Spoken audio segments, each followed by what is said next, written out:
Welcome, welcome, welcome once again to Philly by Night. Tonight, we are introducing a new table to our swamp.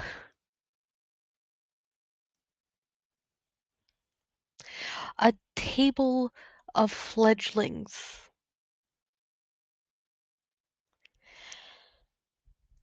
In any Camarilla city, the young are, well, they are quite often considered a plague.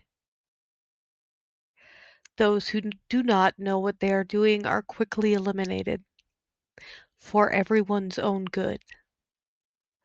Luckily, we do things a little bit differently here in Philadelphia. Maybe a lot a bit differently. I know that we have an early riser amongst our group. In fact, I do believe that we may have more than one.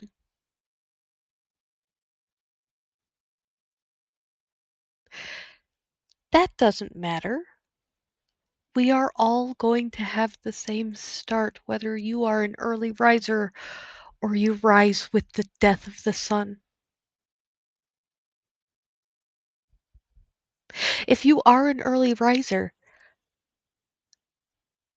you can't move.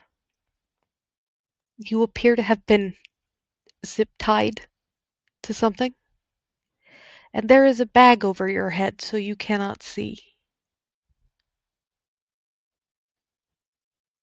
As the sun sets, you can hear the sound of little snippers going at the zip ties. And the first thing you see in that dim room is a smiling blonde woman with the physicality and features of a supermodel, someone that is too attractive to be human. Which is also the first thing that our sunset folks see. If you take a look around the room, you will see there are 3 other people with you.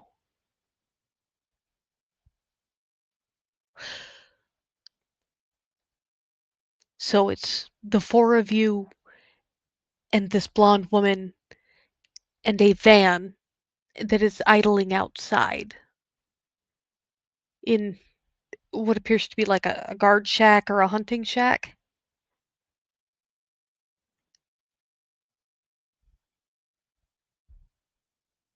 So, going in the order I have you on screen, Ms. Nettles, how are you reacting to this situation? Um, I think first of all, she is gonna, I don't like kind of look around, probably notice this individual, this woman, take a deep breath, be like, what's going on? What are we doing here? And just like look at her.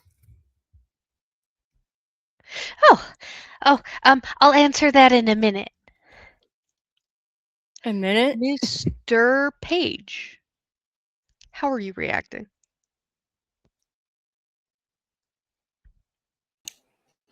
To clarify, no longer zip tied to anything. Correct? Correct. Okay. And okay.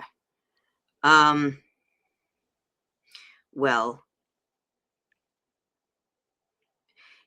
he he knows that this was always a possibility with more high profile cases that he works, but the highest profile case he's worked has been a traffic citation, so he's not exactly sure what's going on.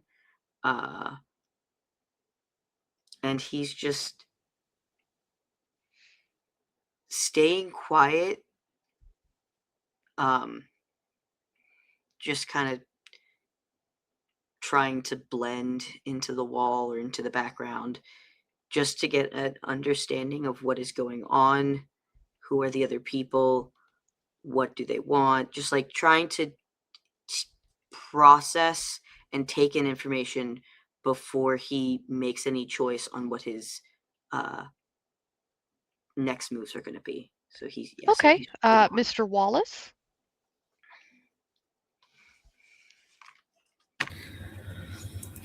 I think testing the fact that he's no longer there, he is going to pat his coat and make sure that his companion is still tucked away in there. Oh no, Butterball is absolutely fine. In fact, he's in there munching on what appears to be wasabi peas. Oh. He kind of just looks down and kind of pets the head, but doesn't say anything. He's just looking at the different people in the room and trying to get a small read on the situation if he can. But otherwise he's not really going to volunteer to talk because he knows better. You hear more when you're listening than when you're talking. So he's just going to kind of quietly observe the people in the room. Alrighty, Mr. Harker, do you have any reaction to this situation in which you find yourself?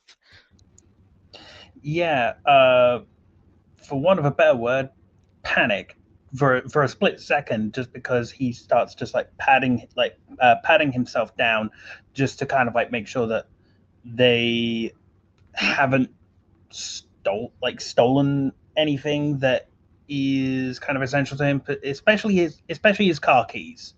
He's just, Every item that you had in your pockets when you torpid is still in your pockets. There seems to have been no thievery. to which he just breathes a sigh of relief. He's just kind of like a and then he'll just look around to everybody, look to this woman, and just very, with as much suave as he can muster, just go, "Hi." Seifert's gonna smile back, do a giggle. Hi. So I'm glad you're all awake now. Um,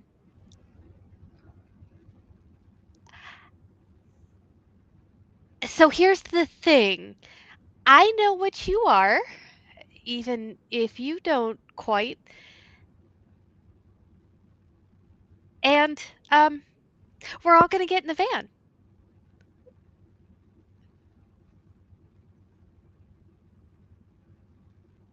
Sure, because Okay? that's not ominous. Mhm. Oh, no, see the van's right there, and she points out like a crack, a window, and there is in fact a brightly painted 70s style kidnapper van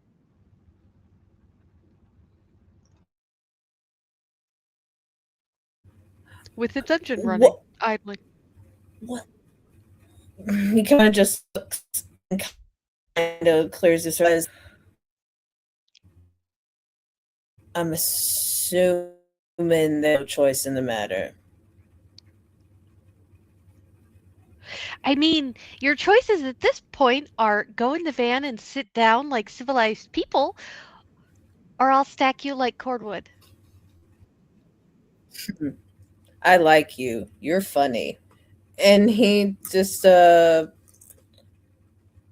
of just sort of lines up like near the back of the group and waiting for everybody to sort of start filing out because because he's not about to sit here and fight this because he has no desire to travel stacked like that.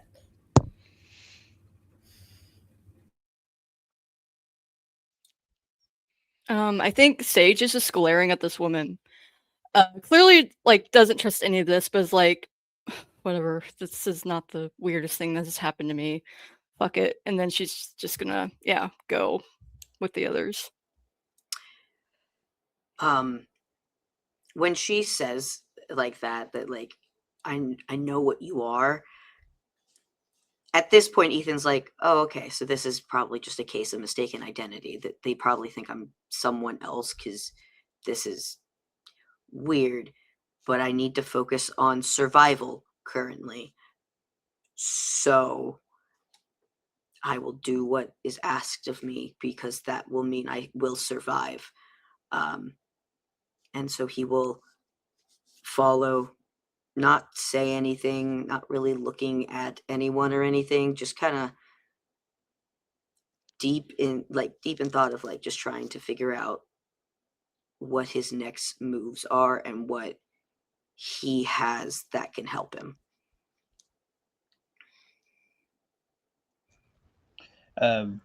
Corey at this point just kind of like looks around, like takes into consideration what Tifa has said, and just kind of goes like, "F it," and just kind of like just lines himself up, just kind of like tucks his hands into his pockets, and just kind of like just waits for directions, just to be like, get like, to be told like, get in the van. Yay! Yay! Okay, okay. So Sifra opens the door. There is the van. It is running. The doors are open. And inside of the van is a fairly young looking man who just looks put out. I told you they'd see reason. Shockingly enough, looks like I owe Harry a few bucks.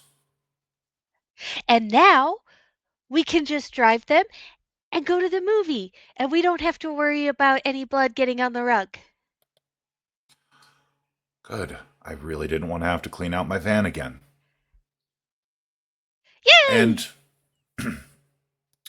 you will see him reach for something inside of the van and then reach up to his neck. You can see like a black band around his neck with a cord that leads off. And you will hear him very clearly state, Justice to base, everyone's getting loaded up. And Sifra's gonna sit in the back with you guys and just look pleased as punch to be where she is. Keep in mind, this is a like over 6 foot woman who is just supermodel in denim, sitting in the van with you guys, grinning like a fiend.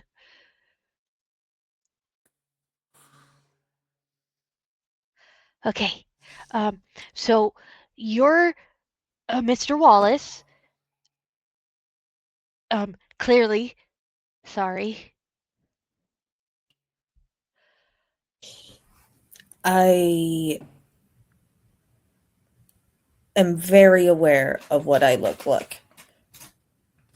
And well, despite the fact that based on what Jeffrey is wearing, he is the bottom half of his face is basically concealed by a mask that goes up and over his ears.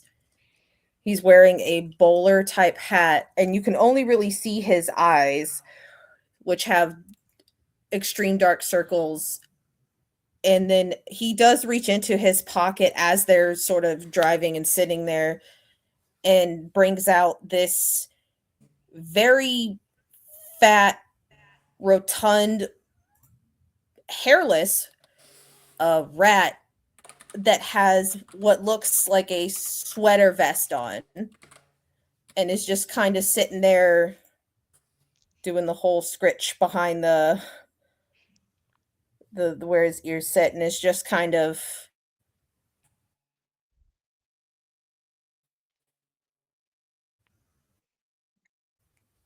Oh, you shouldn't worry so much. It's really friendly for Nos in the city.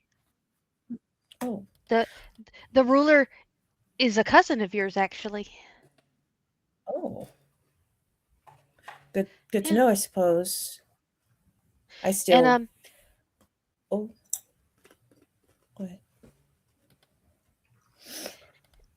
Which means you'll be Mr. Harker. Or are you? No, you're not. You're not Paige. You're Harker, definitely. Yeah.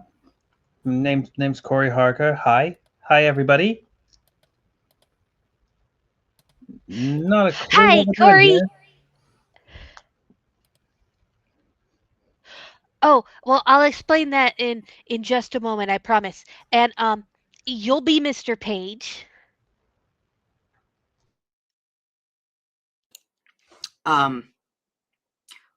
Yeah, with that, his mistaken identity thing kind of slips away, and he just kind of blinks, confused, and a bit alarmed, because he was lost in thought about the fact this could not have happened at a more inopportune time, being as he had just got accepted for PTO for the next week and a half. As he was rearranging his schedule. So his only hope is his roommate notices that he's gone. And you So he'll must just be look Miss over. Nettles. Yeah. Hi. Is this woman still like super smiley right now? Yes, super smiley, super friendly. She's just gonna look at her and be like, if you keep smiling like that, your face is gonna freeze, right? Just saying. And she's just gonna reach over and itch at her collarbone. But yeah, no, I'm Paige. It doesn't really freeze like that. I'm Sifra, and he's Rowan. And we're actually just kind of your ride for the evening.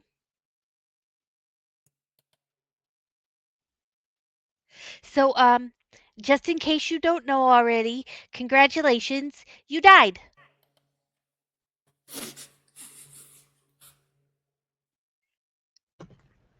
I always had a suspicion that Philadelphia was hell. Oh, that's really funny.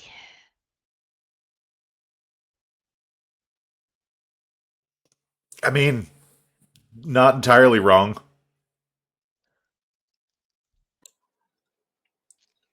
I'm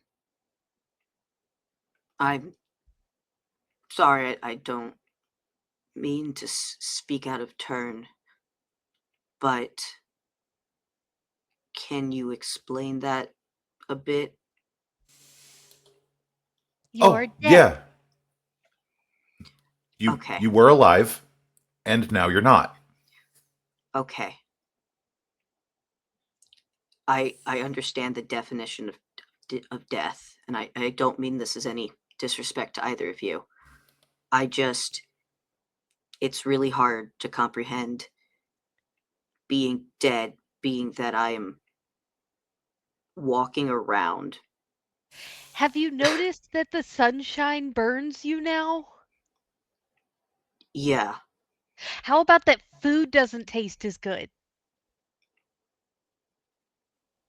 Some of it, yeah. I've Like been it turns to ash in your mouth?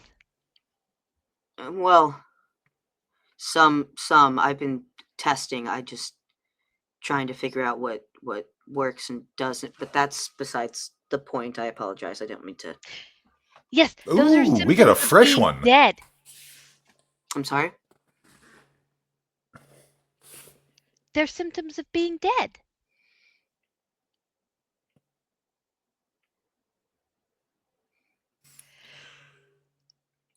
Welcome to being a Okay. vampire, although we really don't call them vampires. We call each other kindred.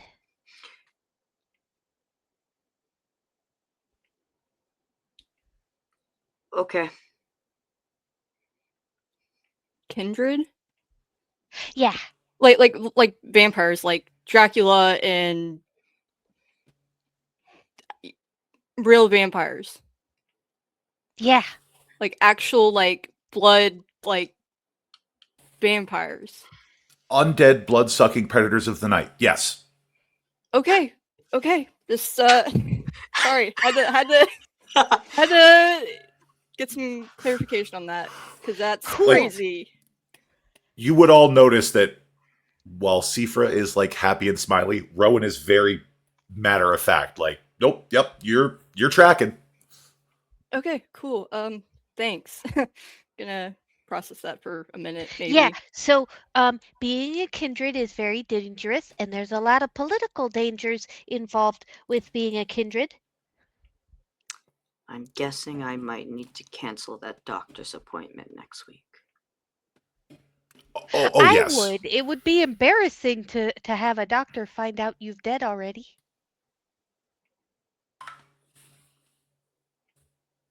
Okay. Anyway, so the biggest rule among our kind is that humans are not supposed to know about our kind.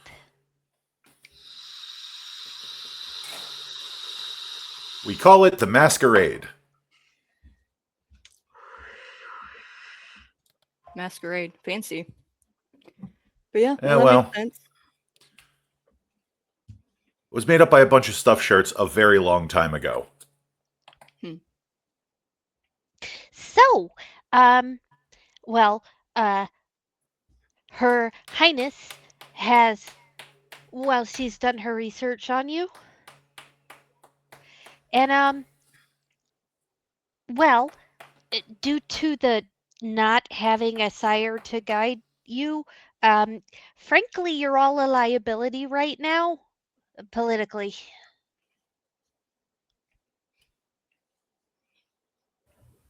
Well, mine's dead, so So, if I'm kind of allowed to ask, what happens now? Are you going to kill us a second time? Oh, no, if I was going to do that, I wouldn't have invited you to get in the van, silly. I would have killed you at the first location, not the second. I'm guessing the first location was better for cleanup. Yeah, but you all saw sense and you got in the van. And that's step one. See, you can be taught.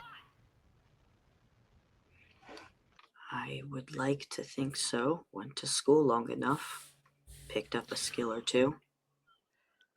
Yeah, so about that, everything you knew about life, it's not important anymore. I mean, sure, there are some carryover skills, but consider yourself like a fresh baby in this new world. And it's normally your sire's job to teach you, the person that created you. Your murderer. Um, but they're not around anymore for a variety of reasons. That guy's dead. So we're going to take you someplace where they will teach you. And hopefully you'll be less of a liability and more of a resource for the city. So, this way is safer. There are some rules you're going to have to follow, but there's not very many, only like 4 of them. Do we get to go back to our house, home, apartment? Well, I would imagine the answer is yes, as long as you don't fuck it up too bad.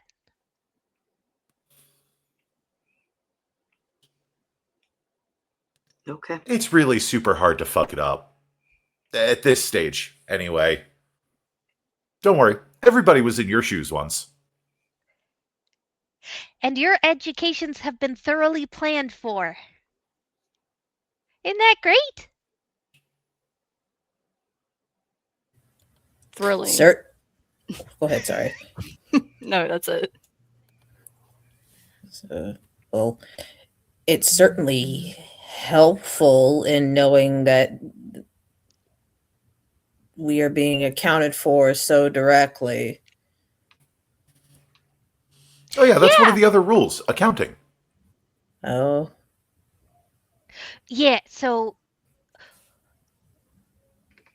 every sire is supposed to bestow upon their child an education, but for reasons which I'm sure vary, yours aren't around to do that. I see. So, rather than just kill you again, Her Majesty has elected to try education by another means instead.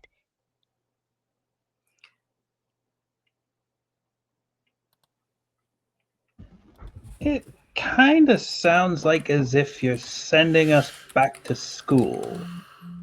Yes! This is the school of how to be dead. Cool. Right. I mean, fair. Like my sire's not around anymore. Yeah, we know. That's why you've been brought here. Ah, right. Yeah, that makes sense. The Queen knows a lot. Her Majesty is a bit of a busybody. Okay. Right. Don't tell Okay. her I said that. I ain't saying nothing to nobody. You say queen. Yes. I thought, at least in my many classes, we were told that tyranny is not a form of government in America. Yeah, remember that whole stuff on the knowledge you have about life not being functional? No, I get that. I guess what I'm trying to get across is you are using terms.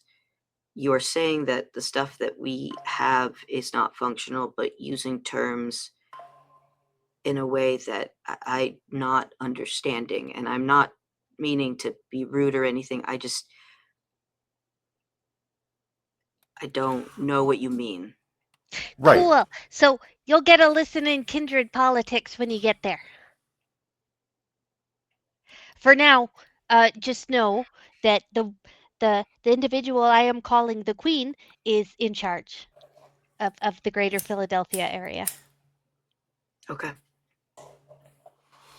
Yeah, queens usually are in charge in most cases, but yeah, good to know. I do have one very important question I need to ask. Yeah. So now that you said like now that I'm dead, Yeah. does that mean I don't have to pay those parking tickets? Yeah. I mean, you kinda. Well, have Cool. you legally declared yourself dead, or have you still considered yourself alive? Because technically, legal statute says that you should, unless you've been claimed as legally dead, you still have to pay them. Sorry. Oh, we got another Don't legal pay eagle them. on our hands. Don't Sorry. pay them. You're dead. Or you But will be in 7 years when nobody sees you. It's fine. I mean, you did say that we have to kind of keep it under the radar, but if you don't pay traffic tickets, then it kind of goes through the system, and then there's the possibility that a warrant might go out, and then Missing or dead, people do not pay tickets. okay. Suffice to say, if you've got some legal problems, let us know. We can work something out. Anyway, the individual you are about to meet is called Senor Santiago. He is one of us, and he is very old, so it is important to treat him with a modicum of respect.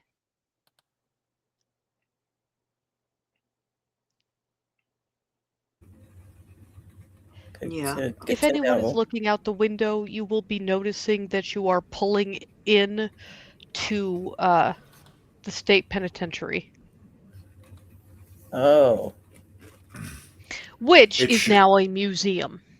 okay. Yes, it should be noted that Eastern State Penitentiary is not an active prison. It is a historical site. Gotcha. Ethan would have looked out the window. He's just still taking in information. You said we are meeting someone called Senor Santiago. Is that how we are to refer to him, or does he have a special title? Though he I think, prefers the senor just fine. yeah, Mm. I think mostly he's just the senor. Okay. I just wanted to make sure I was referring to him correctly, all things considered. He's a gentle corrector when he knows you don't know better. And well, I'd rather head it off at the pass if it's all the same to anybody else. Smart. You'll probably do fine. And he's well, you and he, Mr. Wallace, share a family line, I guess. That makes. Wait, so is like me, you mean. And just gestures to himself? Because he is banking on the fact that Sifra is talking like she knows this stuff already. So Yeah. he's not worried about explaining it any further than he needs to in front of anybody else, but he's just gesturing to himself. Yeah, Understood. just like the queen. Oh, wait. So the senor will be primarily responsible for your safety and education.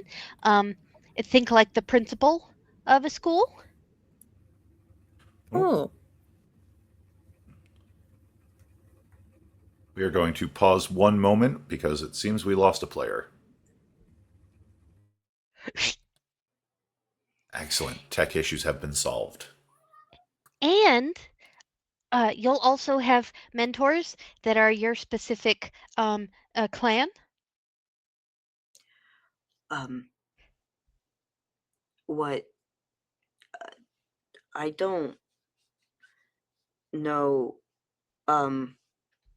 How do you know? Oh, the Oh, senor will be see, able to sort that out. Okay. well, also there's the whole matter of the individual that picked you up for us during the day. Huh? Oh, well, see, we only go out at night, but Yeah, we have people that can do things during the day. friends? I thought you said Yes. that we can't let people know about us. Oh, these friends aren't people. At least not anymore.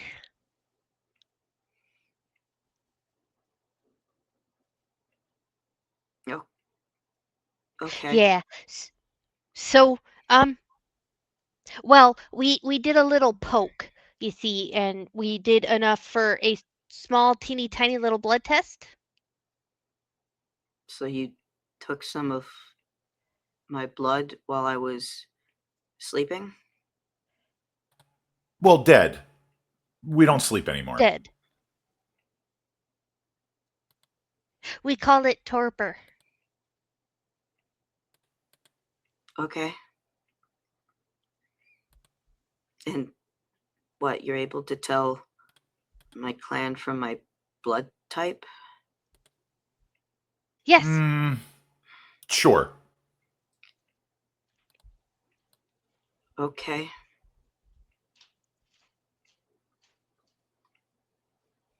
Anyway, so you all have in-clan mentors to assist you to be the best kind of you can be.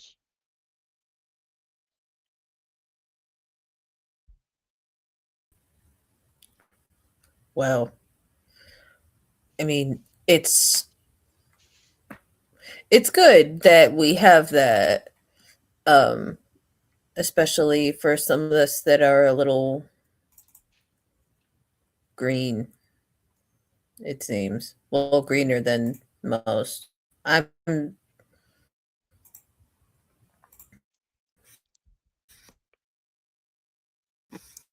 Getting Yeah. ahead of myself here. Mm. So, my name's Jeffrey, or Mr. Jeffrey Wallace, obviously. And this is Butterball. And he holds up this rat, and this rat's little hand reaches up and does the closest approximation of a wave to everybody. Everybody gets their own personalized wave. So, for the real greenhorns, there are different talents that you get based upon the kind of kindred that you are. And Mr. Wallace's type of kindred is able to quickly befriend animals.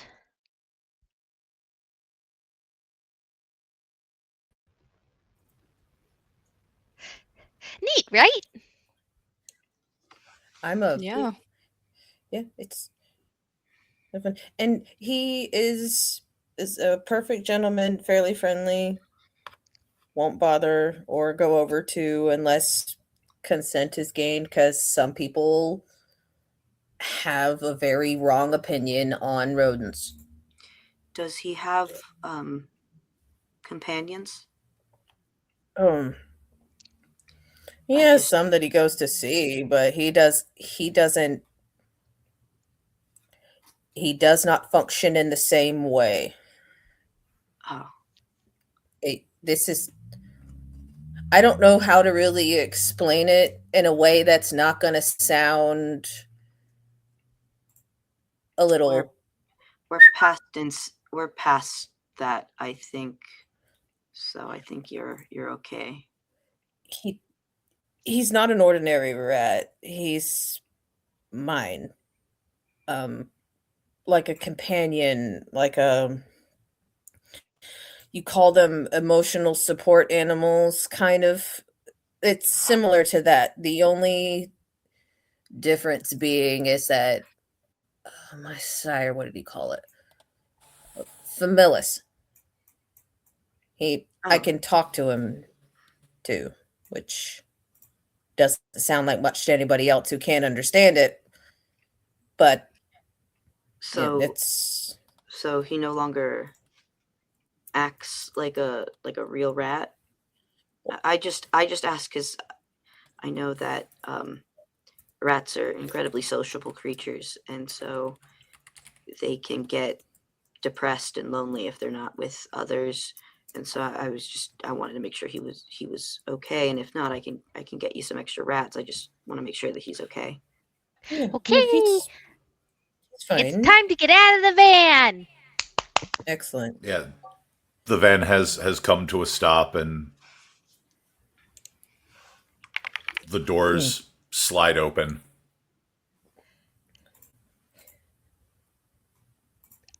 Jeffrey will kind of tuck Butterball into ether pocket and just sort of start to make his way out of the van. The first person you will see in the hallways of Eastern State Penitentiary is, well, smaller than you expected. This individual is approximately 5'3", wearing flowing white robes and a silver steel-colored mask over his face. Oh. In stark contrast, Jeffrey, who is 6 foot, is going to look about and step to one side so the rest of the group can kind of follow out and file. But he is going to kind of bow in greeting because he doesn't know who this person is, but he's just like, "Good evening," and he'll step to the side. Greetings, little cousin. Hmm. Senor? Si, I am called Senor Santiago. Mm. Um, I won't take up more of your time to say it is an honor to meet you. A pleasure.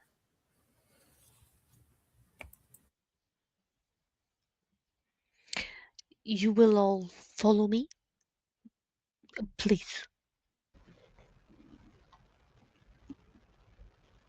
And he starts leading you downstairs to a basement, to an underground tunnel, up a flight of stairs, and into what appears to be a historical schoolroom.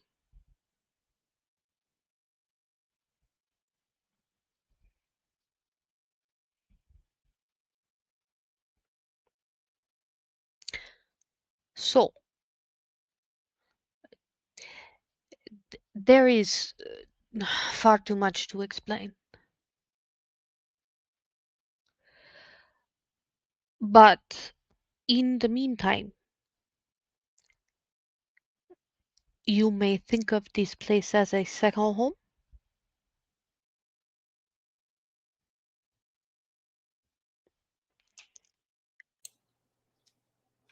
This Like a is.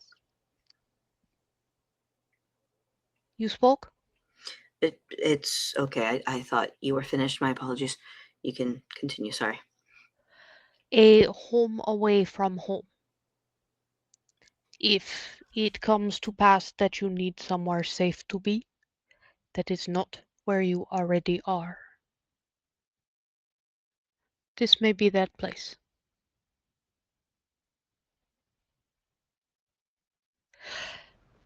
There are rooms attached to this big meeting space. You are encouraged to make them your own.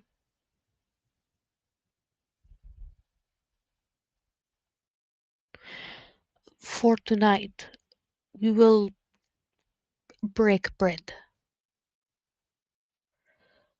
I will I will answer questions that you may have about what and whom you are.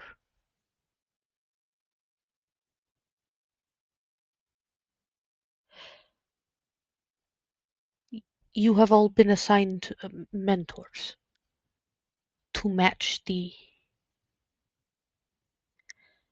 clan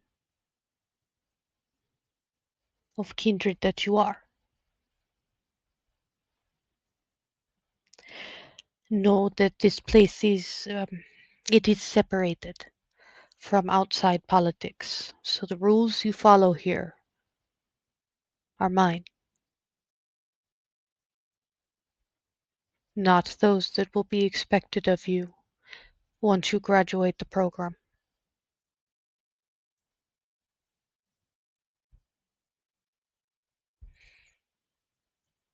I will happily explain to you the masquerade, as that is one rule that you must abide by.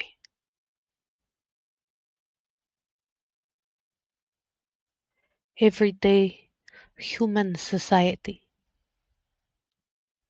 cannot know about us, and that is partially for their own safety.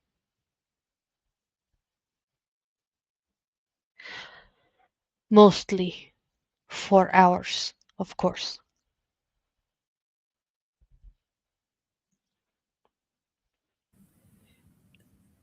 So you mean to say that in addition to the fact we have to worry about making sure no one outside of what we are knows what we are, this place is also under a veil of secrecy that the general rest of us doesn't know about. Yes, Good. I just wanted to make sure I clarified so I can behave accordingly. this is to be an academy,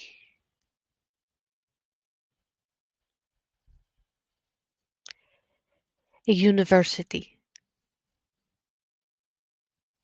so that you may learn how to correctly be what you are, and thus put you in less danger of the final death.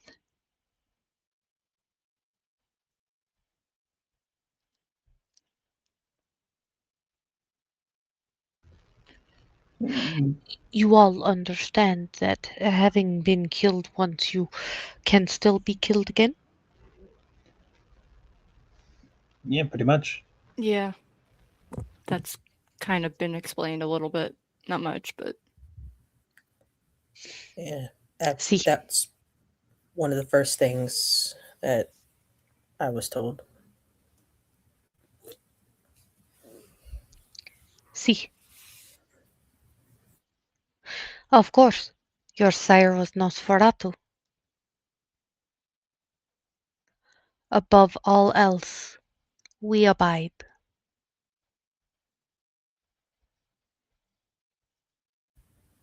Hmm.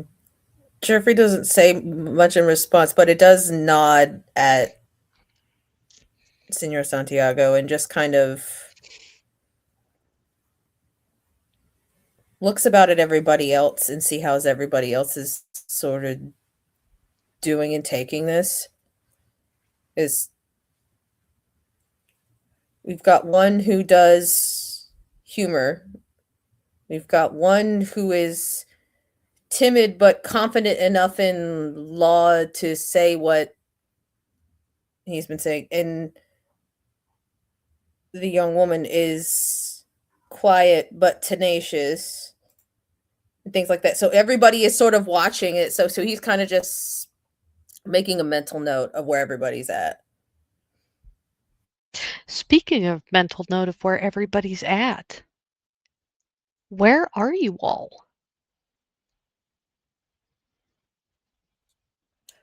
The penitentiary. Mentally. Mentally. Oh. uh, Where are you at mentally? I can go first. Please. Remind me to get you an award, Nico. People that make G'day break in session get awards because it happens Oh, let's so rarely. go. Let's go. I got 2 So- awards now. Let's go. So you mean like in character, like mentally where we're at, right? Yes. Okay. In character, mentally, where are you at? Okay. I think Sage right now, she obviously is quiet. But she's taking in everything around her. Like she's like taking in like whatever's in this room. She's also making sure to make eye contact with Senor to show that she's listening because she is. I guess, she's also watching the other 3, see how they're doing, just kind of waiting to see if she can chime in, but knows like not to be disrespectful, so that's why she's been a little bit quieter. So, but yeah, kind of taking it all in right now. I have enough to feed you for a couple of evenings.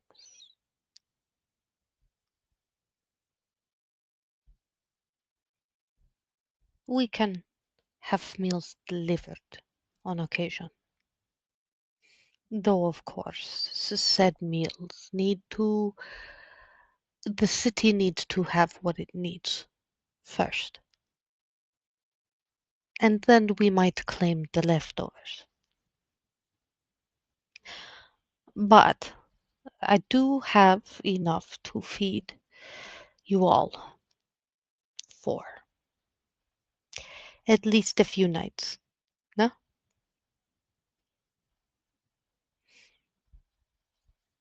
Yeah, it's a start. Better than And going this hungry. and this crazy little slip of a man just puts teacups in front of each of you.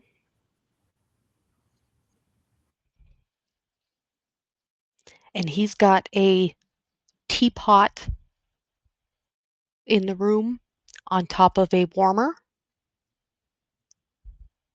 So not enough fire to terrify you, but enough to be wary of.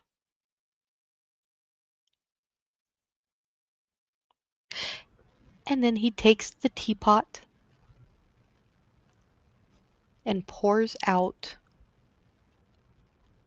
5 glasses of, well, it's not tea. It looks like blood. It smells like blood.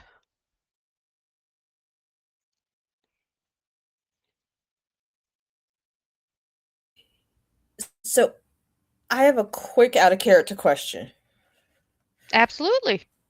There is a specific flaw that is on my character's sheet, and I'm not 100% certain he will be able to participate. Or does that This bypass that?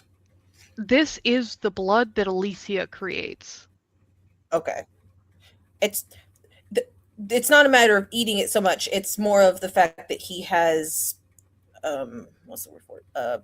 Vein tapper, which means he doesn't feed under observation. So I wasn't sure if that was an issue. No. In this case, it's not a vein, so he's not under observation by either the food or anyone around him. Okay. Because I this just is wanted to double literally, check and make it's like sure. having a glass of tea, but condition friendly. Got it. Okay. I just wanted to make sure and double check before I did a thing and ended up messing myself up.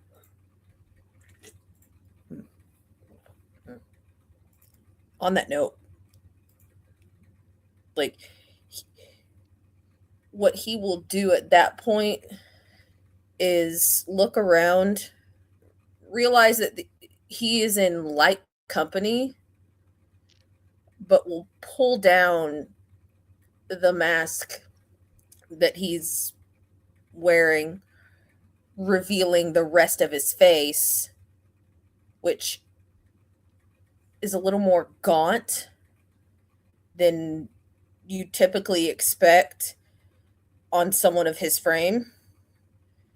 And the ears that you see are very distinctly bat-like and kind of pointed towards the kind of angled towards the back of his head. And he will reach and grab the teacup and wait for the senor to finish pouring, and also wait for him to take the first sip before he immediately drinks or anything.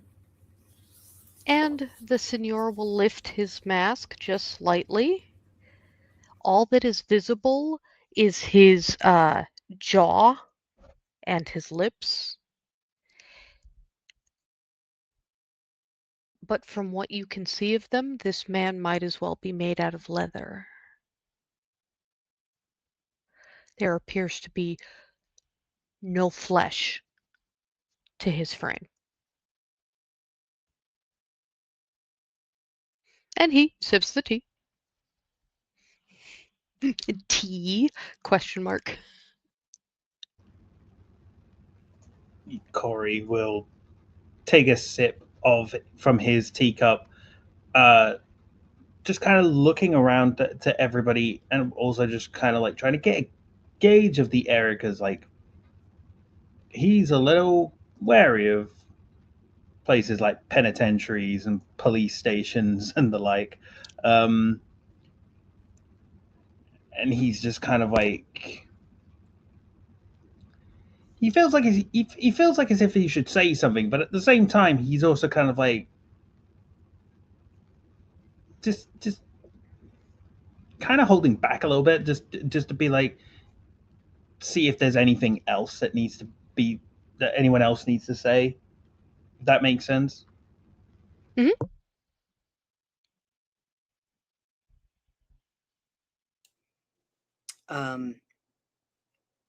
Ethan is still processing, obviously, and it's not lost on him the meaning of a place like this being a prison.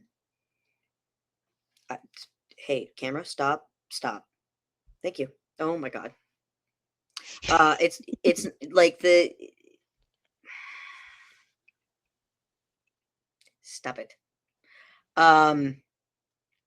So he's also like recognizing the symbolism in that, and also just taking in all of the other people that are here.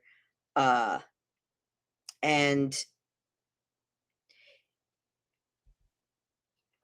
I know, I'm sorry that I'm just popping in and out whenever I want.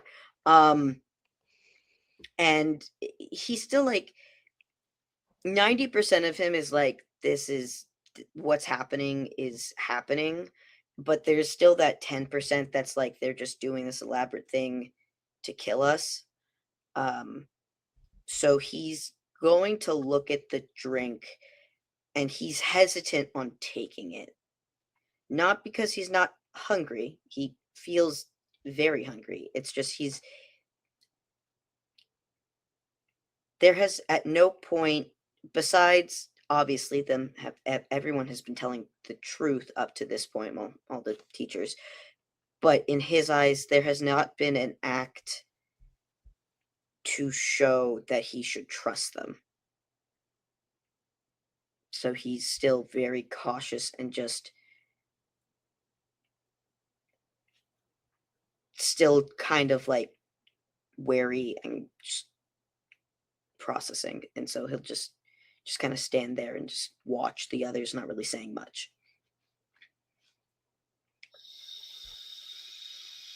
I think Sage is gonna, after everyone has taken theirs and drank theirs, she'll take her cup, look at it for a minute, kind of smell it, blood, tea, and then she'll just look at the other thing, be like, "Cheers," right?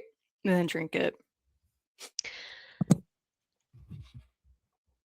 Vidal is going to notice that Mr. Page has not taken a sip. And just kind of glance over, not angry, not seemingly worried about anything, and just the texture does not improve if you allow it to go cold. No, I am stealing your accent is what I'm doing. No, I get that. I just this is a lot, and I know that you want to get things done, but it's going very fast, and I'm just taking everything in currently. I'm just kind of processing everything, and I know Take that a you sip. You will feel better.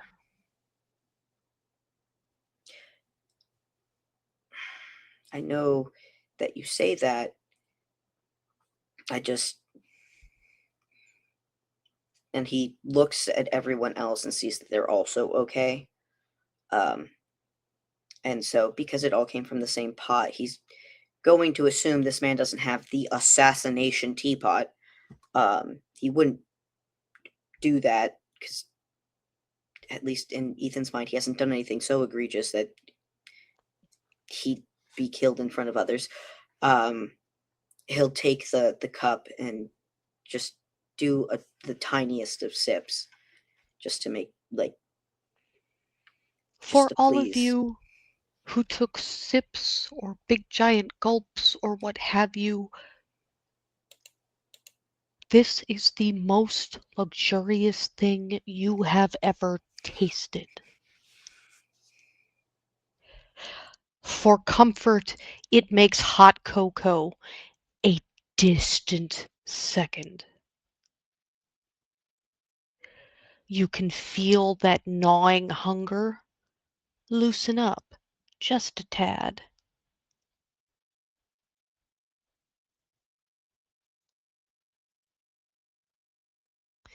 And something at the back of your minds starts almost to purr.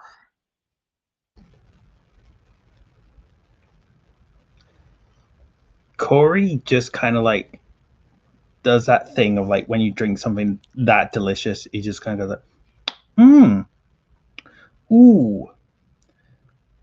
Oh, that's really good. That's really good. I would ask you for the recipe, but I feel I don't want to know the answer to it.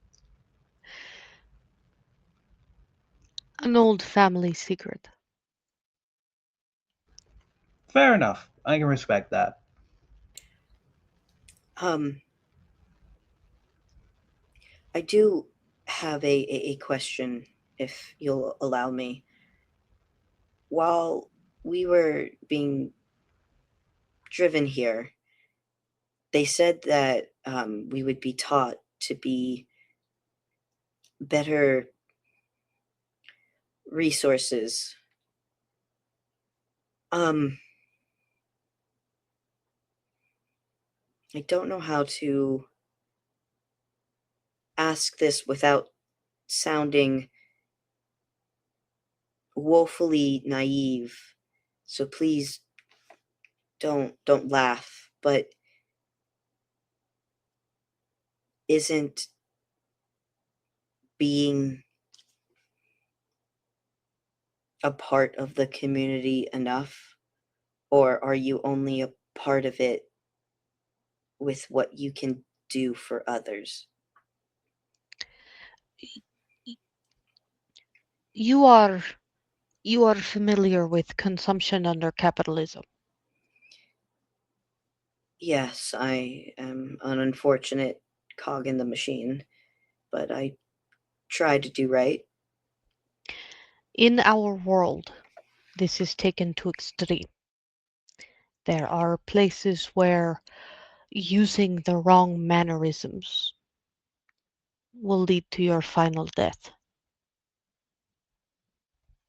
Luckily for you, this is not that place. But is there a reason for that other than ego? If you fuck up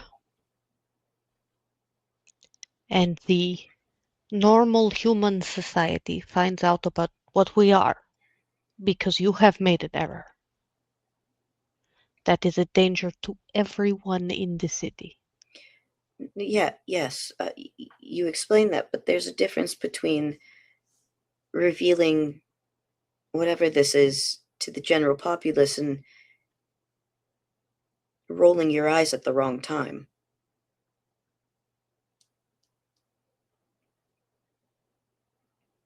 Yes, I'm there just is. trying to get an understanding about, like, I get being punished, like people should be punished if they do something that they were explicitly told not to do. But if you could also, th- I guess what I'm trying to say is the punishment doesn't fit the crime. Have you heard of the phrase right uh, might makes right? Yes, but that leaves a lot of vulnerable individuals left behind, just like the survival of the fittest or the strongest survivor, any of those types of sayings. It leaves out a very big part of the population that needs help and support. See, So I'm just you understand. I understand the concept. I don't understand why it's such a big deal, I guess. Because those who are stronger will simply kill you whenever they decide to do so. This is simply the reality of a large part of But our society. are they not also punished? No one is ever, I mean, in By every whom? there's always going to be someone. Well, it's just like with in human society where if you do something wrong, yes, people with more power and money and strength and connections, it's harder to convict them because of what they have. But it's never impossible. And shouldn't you try? Imagine a system that has been cut down, so it is not just more difficult, but it is impossible. So why wouldn't people strive to build it back up again?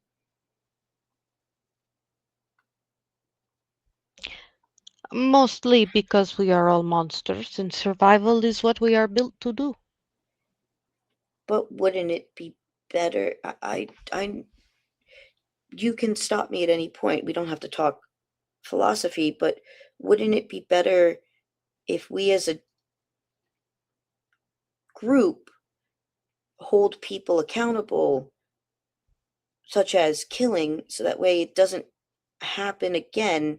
Because as you said, we're predators, and if you're if you kill once, a predator is always going to kill again.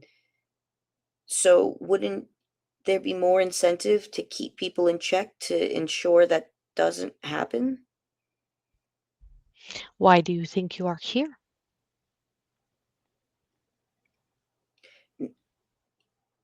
Yes, yeah, but are you saying that you want us to rebuild the justice system in this society you talk about?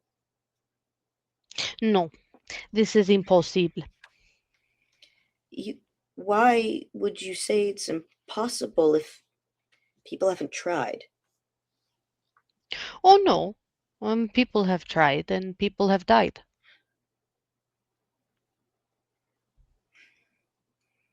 I guess I understand it in concept. I just wouldn't the betterment of the society be for all if we held people accountable and held everyone at the same level when it came to crime?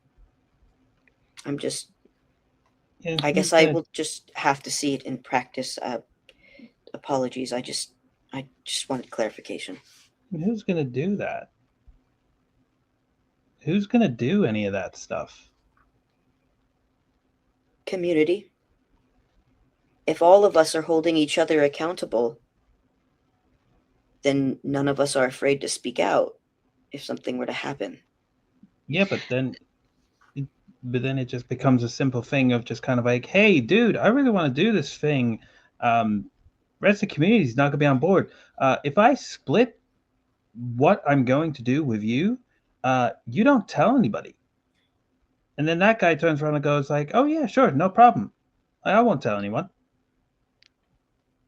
And Well, then that's up. community falls apart.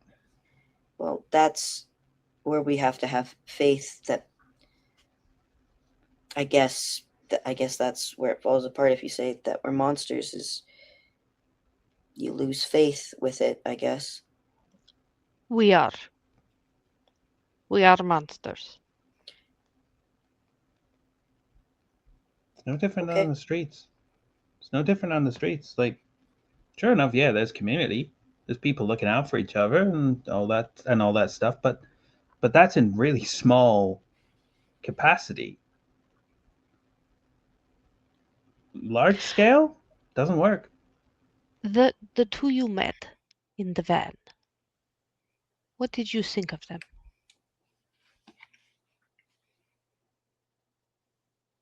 Are you asking all of us, or Yes. okay?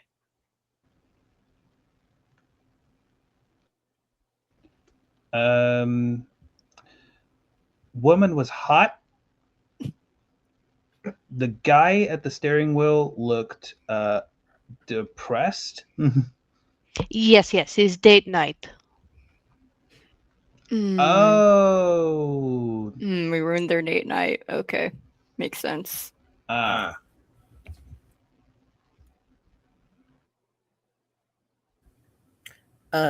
I I appreciated how direct both the young man and the young woman were. She seems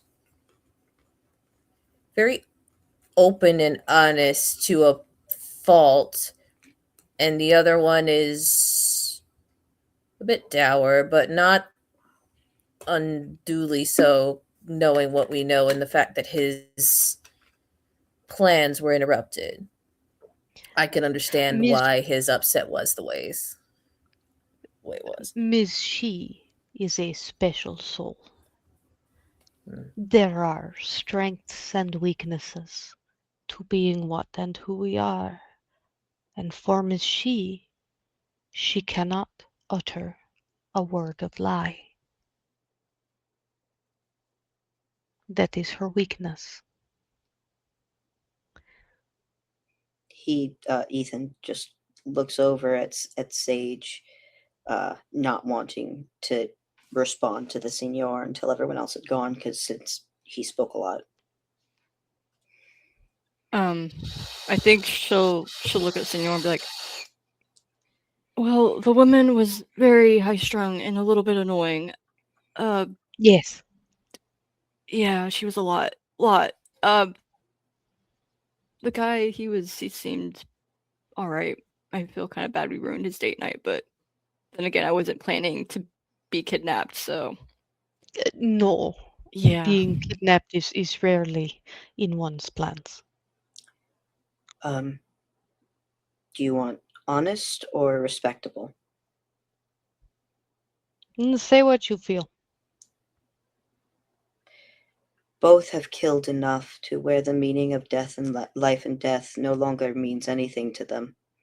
It's as simple as choosing what your next meal is as choosing a way to kill someone. Oh, it is a shame you think that way. Do you always display such black and white thinking?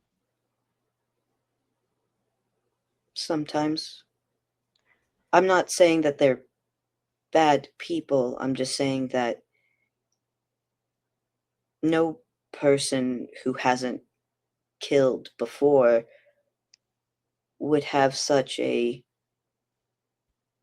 nonchalant way of speaking about it. They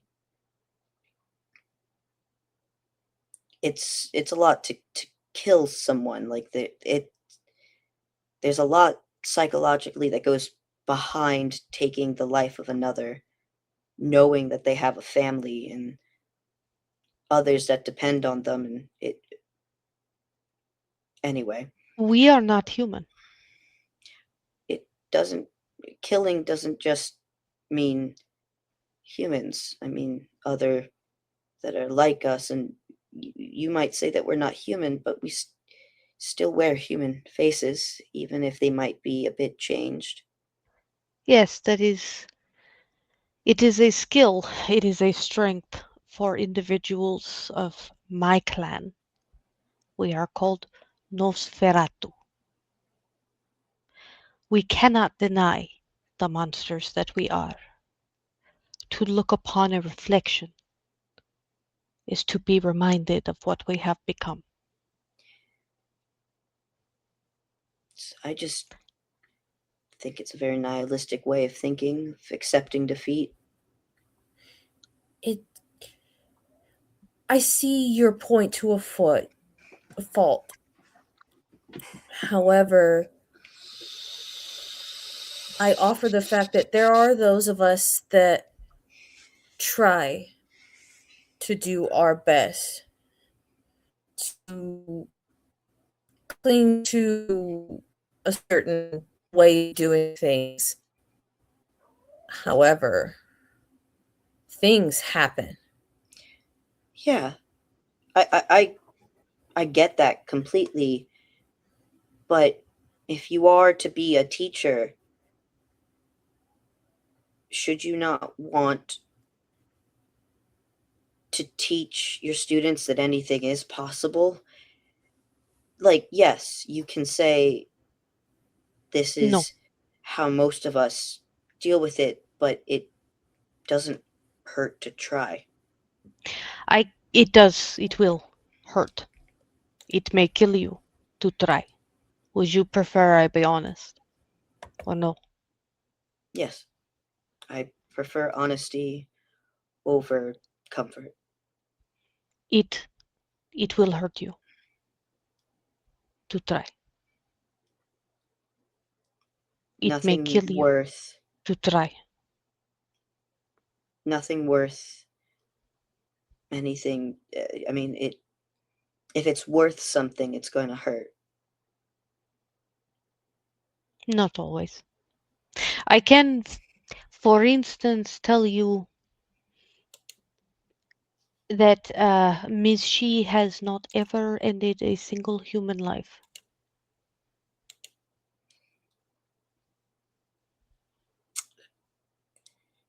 Yes, but Never. she speaks as if she herself has never then been human. So that kind of This is correct. complicates and nuances things. This is correct. Miss She has never been human.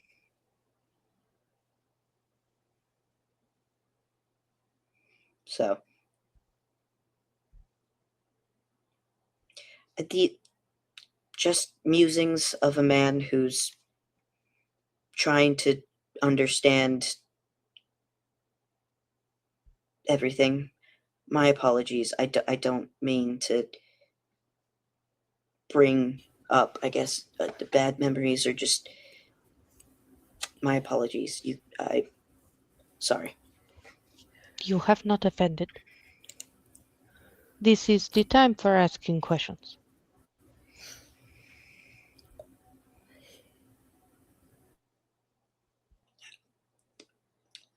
I guess I can ask more questions of the whatever clan, I guess is what you call it, grouping. See, I am with. I guess they might also have a another way of looking at all of this.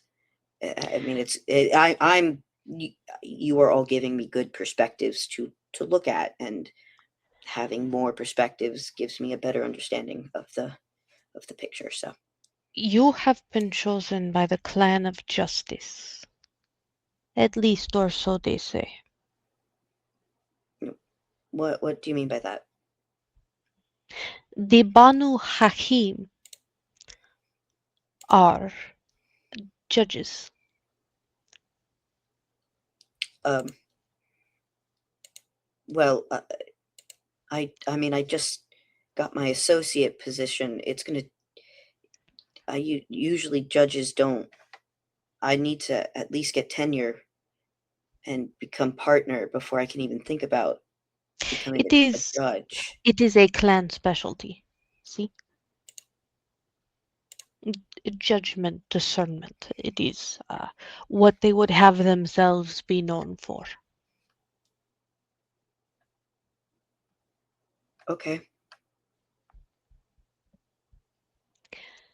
Mr. Wallace, you are, of course, of my own clan. The resemblance is uncanny, is it not? I'll say that it is.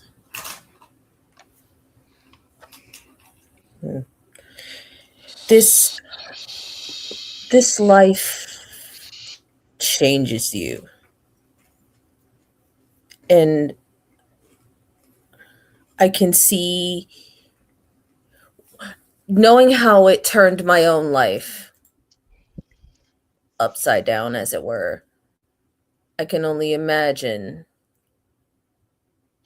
what anyone else would experience. And Our clan, well, our weakness is that we will never pass for human.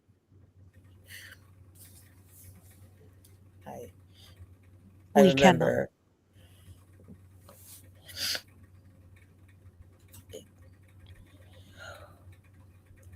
when one of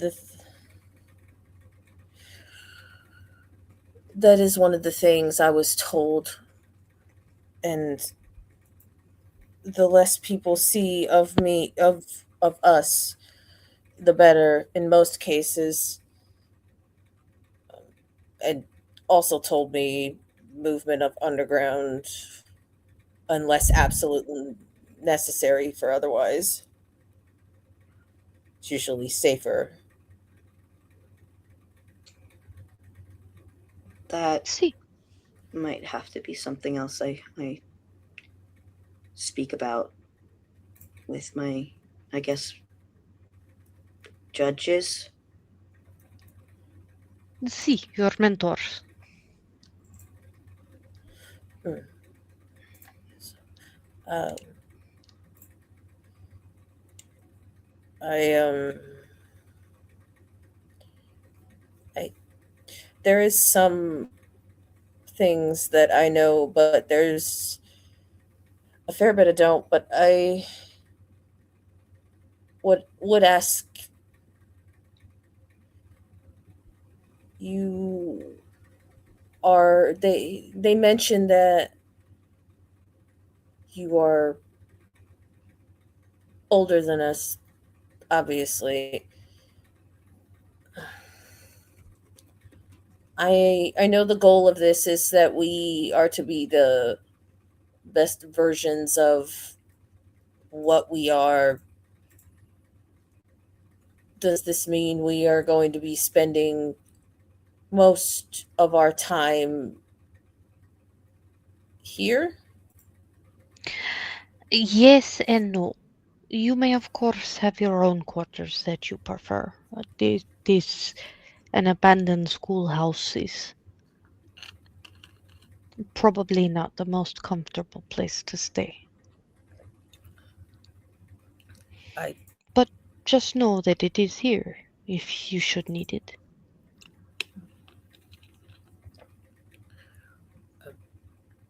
I don't require much by way of comfort. I have learned to find comfort in what spaces that I can, and what spaces that my companion requires. This is fine. Philadelphia is a very rat friendly city. Oh, good. And like he reaches into his coat again and kind of just sets Butterball on top of the little table area they're sitting, and just lets him sort of walk across the surface a little back and forth, and then we'll reach up and wave at the senor and then at everybody else again because he's been told it's polite.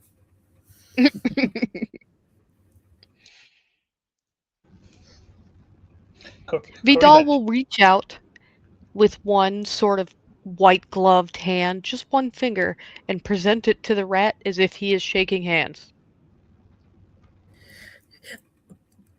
Butterball will take both of his little rat mitts and grab a hold of the finger and shake it. Uh, Mr. Harker, you are aware of what clan you come from, see? yeah, was kind of curious about that actually because you say that you've got a mentor for me that is same clan as me, but I was led to understand that there aren't really many of, well, my clan kicking. There are not, but the vast majority of those who still are, uh, well, they run across the state of Nebraska. There Oh, is a sanctuary that is run by them and for them. oh, interesting. And Ms. Nettle, Mhm. you are a member of the gangrel. They are animalistic, closest to nature, as close to nature as it is possible for our kind to be. She'll just kind of like stand there and like think about that for a minute and just it's weird. She like smiles for like the first time I think you guys see her. Like, yeah, that tracks. Unlike Nosferatu, when you befriend an animal, you gain traits from it. Mm-hmm. Eventually, you will be able to become what you are underneath the human face. It is very exciting. Oh, hopefully it's something cool. But we'll see, I guess.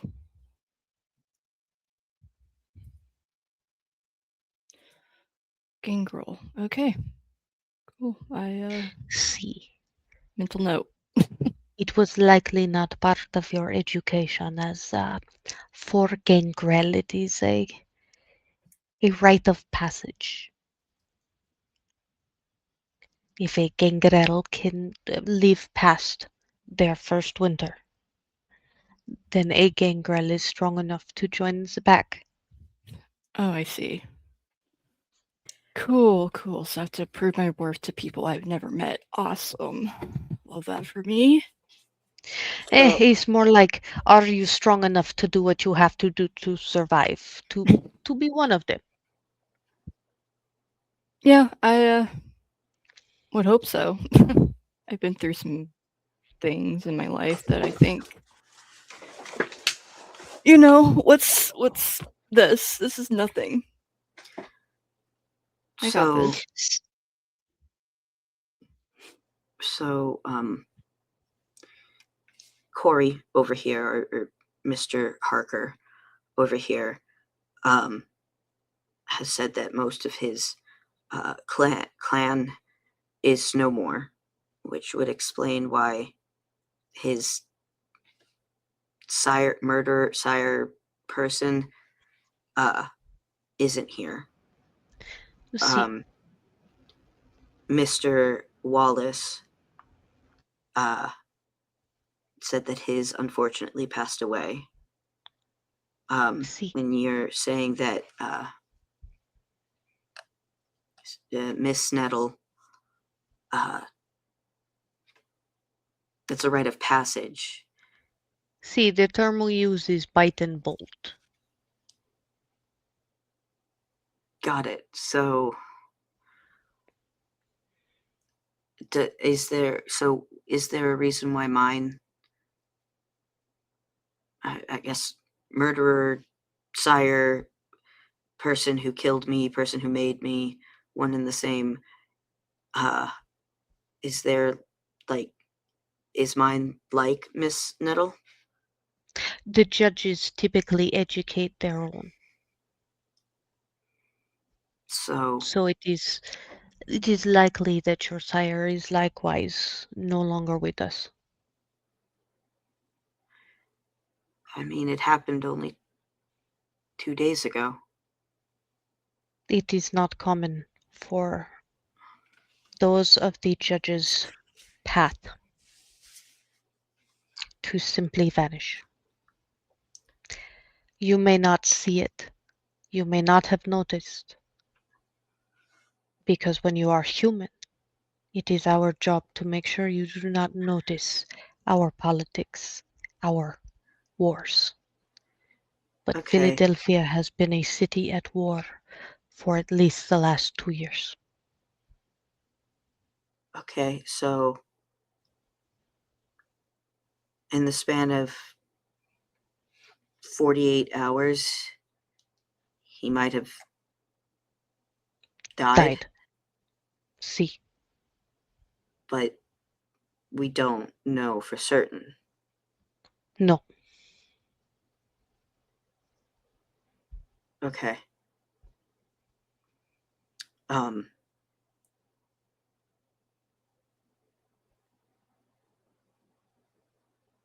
Got it. Okay. Just trying to get an understanding of, I guess, dynamic.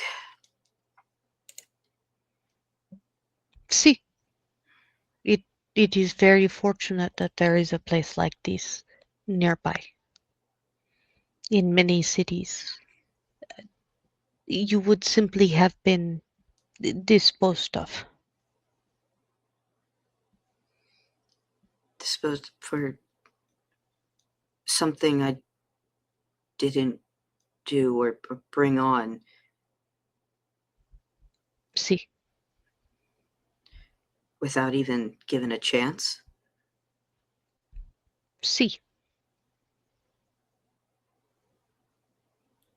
That I also don't understand, but I've asked enough questions.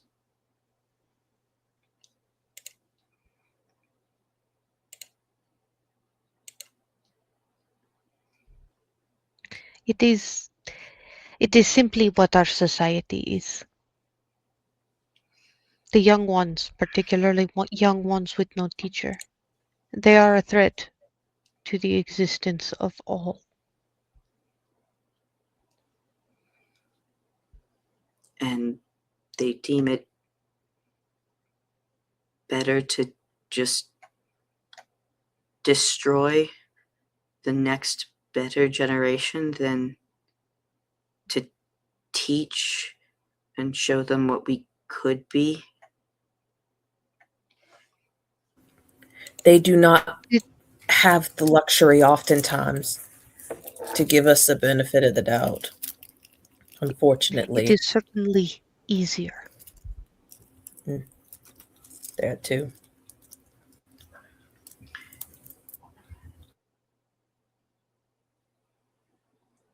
So, from what I'm hearing about society,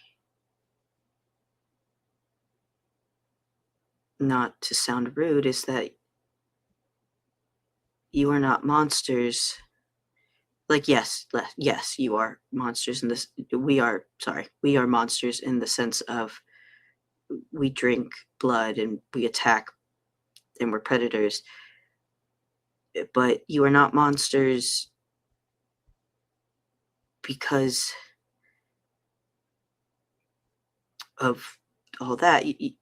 You're not monsters. You're just. How do I explain this? You just.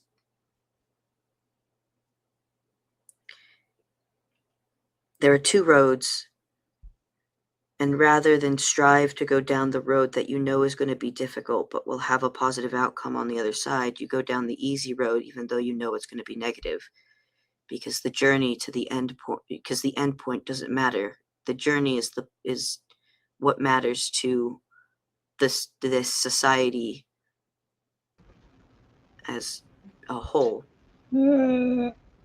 I think You would rather do the easy thing than try and strive for the better thing. it's more the safe route, isn't it? I get where you're coming from. What you're saying does make sense. It does. I'm not going to say that it doesn't, but I think it's more to do with like, is a what's the best way of putting it? Is a fox evil for finding its way into a hen house and killing a bunch of chickens and then running off with what it's killed? Not really. It's following its own nature. Now, the fox could turn around and say, well, no, I'm not going to invade the hen house. I'm not going to run onto the farm and kill all the animals, kill all the animals I can. It still has to eat. So if it's not killing chickens on a farm, it's killing animals out in the woodlands or out in the city or something like that, because the ultimate the what's the word, the alternative is eating trash. Yeah, but a fox going into a hen house That's its nature. Killing young individuals who have not even been given the chance to mess up, is that in our nature? See, it is in the baser nature of the beast. Think of a lion pack. See? After an old male has been stripped of his position, what does the new male, leader of the pride, what does he do? He kills the old one and takes its partner as its mate. And what does he do to children, cubs under a certain age?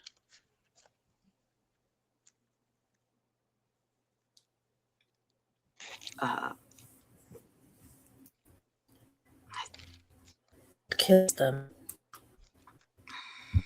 Yes, sometimes, often, it is safer to eat our young than to raise them. And so It is our nature.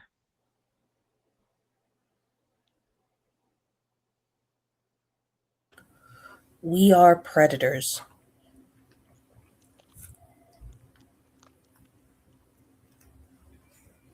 Trying to be anything but that. Within reason. Is admirable, but is not always attainable. And I'm not saying you should give in to your baser instincts, because that has its own dangers, its own consequences. We'll just quickly get you to your second death as anything else. Being able to live with what you are is probably going to be more feasible than being totally comfortable with it. Because you might not be, at least right now, but that does have some potential to change. And as idealistic as it is to hope that we could be different, if we buck what we are too terribly much, we will lead ourselves down the path of ruin. And even though I don't necessarily know you from a hole in the ground, kid, I don't think you should die just because of you wanting better. You are allowed to want better for yourself and for those around you, but don't let it get you killed. There's already been enough unnecessary death around. Don't let it make it any worse than it is. See, an old man could not have said it better.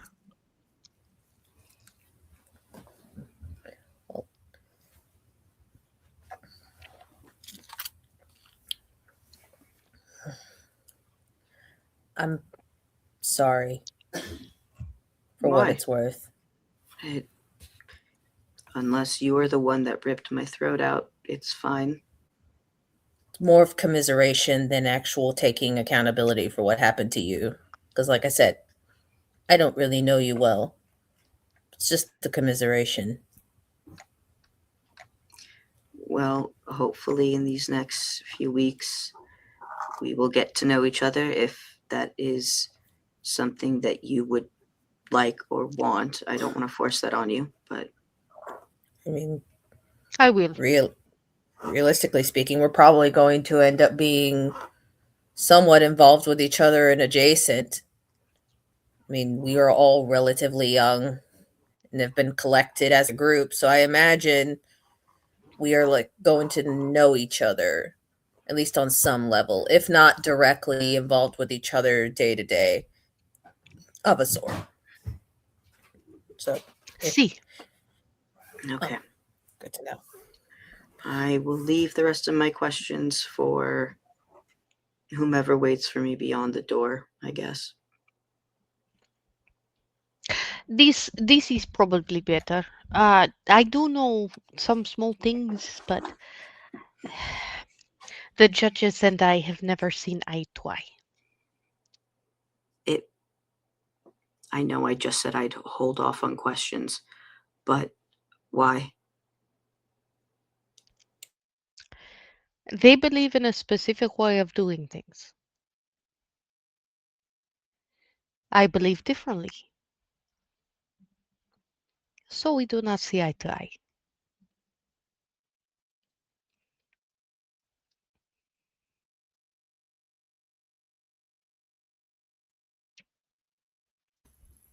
I have a question. I, you said there's people beyond the door, mentors of a sort.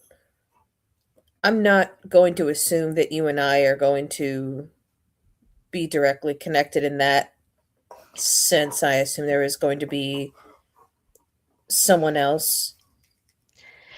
See, Oh, there are seven cities that I have a hand in running, uh, and potentially an eighth. oh my. So heavy responsibility. It tends to make things busy, no? I understand. Um, appreciate you indulging my question. Your mentor will be John. Hmm. Like Joan? See, Noted. Thank you. like Joan of Arc. Oh, interesting. You will understand why when you meet John. Understood. Your mentor, Senor Harker, is a man named Etienne. Sorry, what was the name? I'll spell it in the chat.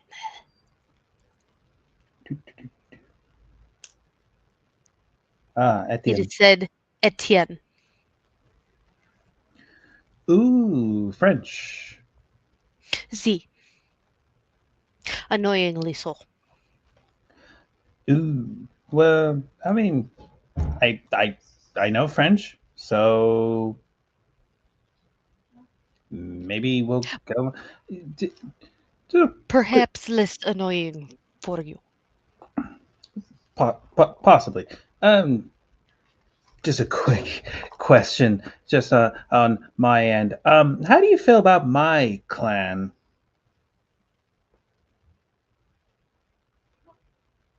The same I feel about most clans. Every clan has their use.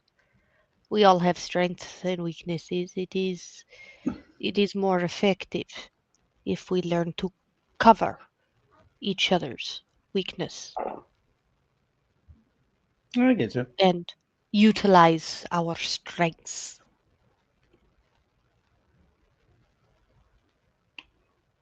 Copy. He gives a two-finger salute kind of deal. Uh, your your mentor, Senorita Nettle, is a woman called Lee. Lee? Lee. That one is spelled Leigh for your notes. Thank you. Okay. Lee she is rugged. I think you will get along. Yeah, sounds like my kind of person. She also has an animal companion. Okay. His name is Pixar. He Pixar? is a yes, and he is a red fox. Oh, nice.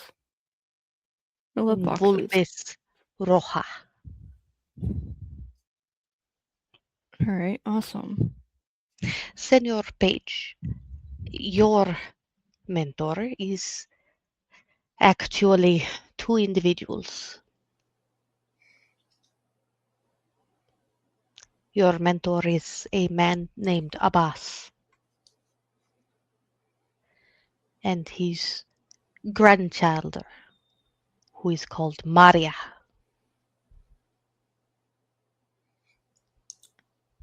It is my understanding that there are a few very specific paths that a judge may choose. So it seemed important that we had representation for more than one.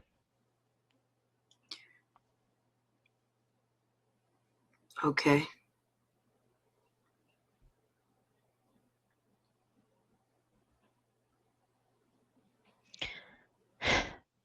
You have been fed. We have had fellowship. There is one last thing I would like to tell you. Among our kind, particularly among our kind that live in the cities, when a group of us are called together, we are called a coterie.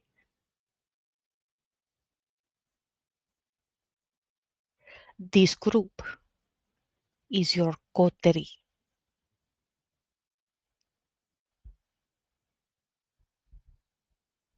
What this means is you will protect each other. You will learn about one another. We all grow in our understanding. But your group is Miss Nettle, Mr. Page, Mr. Harker, and Mr. Wallace.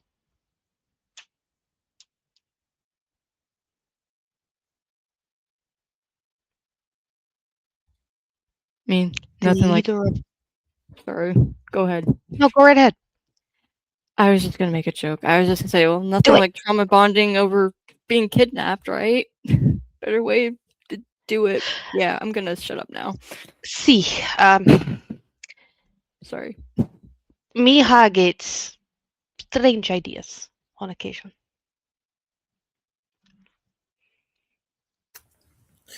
Tu hija. See, the ruler of this city is my child. Oh, See, interesting. which is why we have been introduced. In many cities, you would simply have been, as I said, discarded.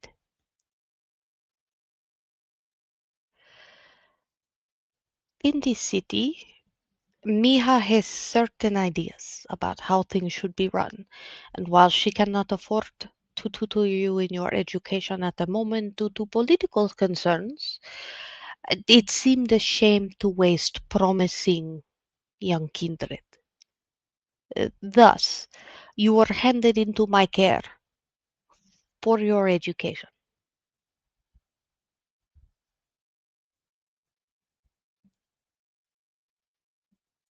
Well, I mean, it's better than being left on our own to figure it out ourselves. So, thanks. See, we will learn about history. It is not the history we were taught in school.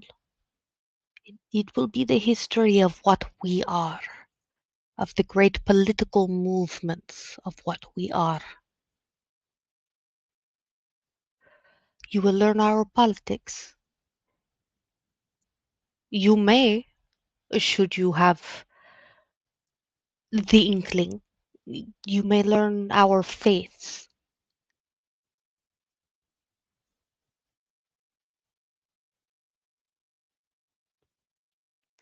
And you will learn how to survive.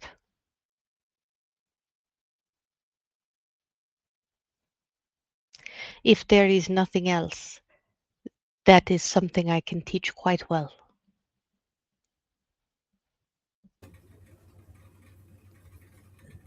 Survival is paramount. And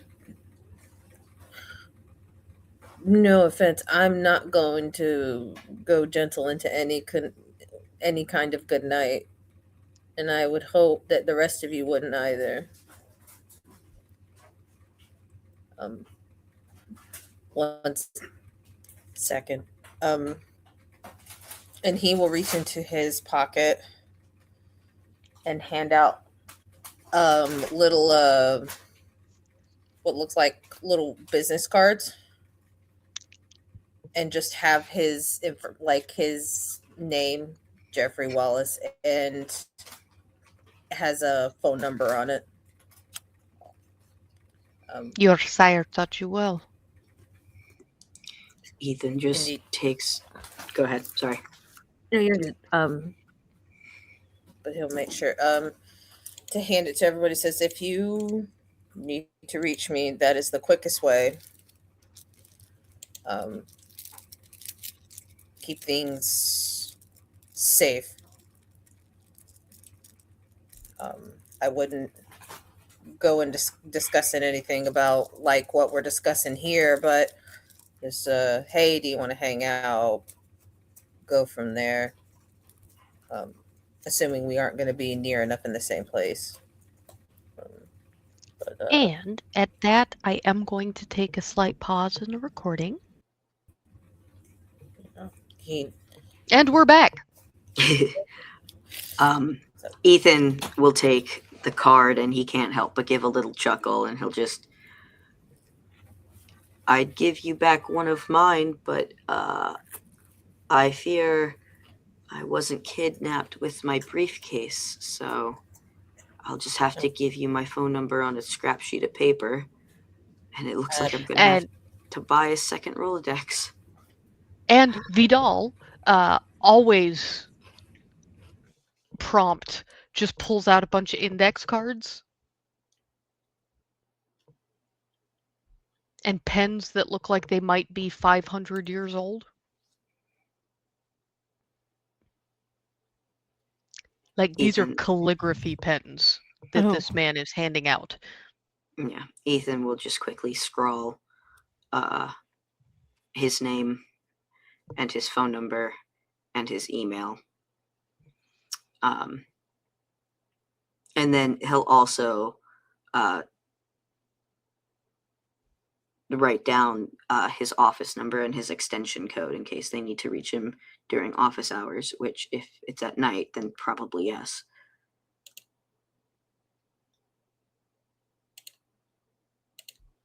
And then he'll hand it out to everyone.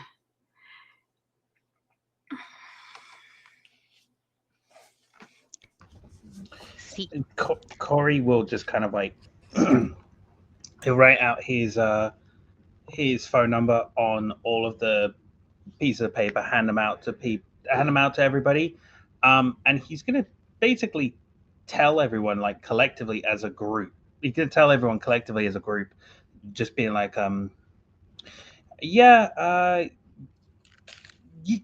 you can find me in certain places, I guess, like in around the city, but I wouldn't expect to see me a lot around here.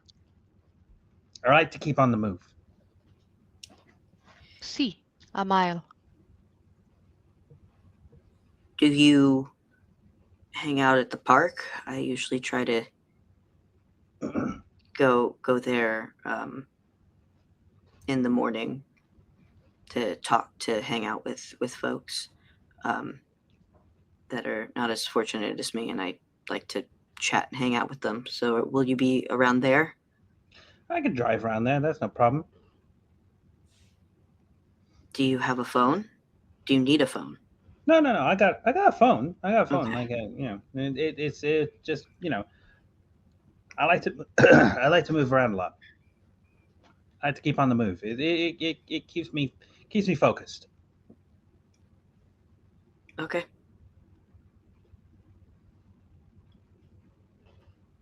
But yeah, to follow everyone's lead, I think Sage will also take some pieces of paper, write her name and phone number down, and hand them out to everybody. Be like, I spend a lot of time alone usually, so yeah, probably wouldn't be super hard to reach me unless I'm actually doing something, which I doubt I will be now.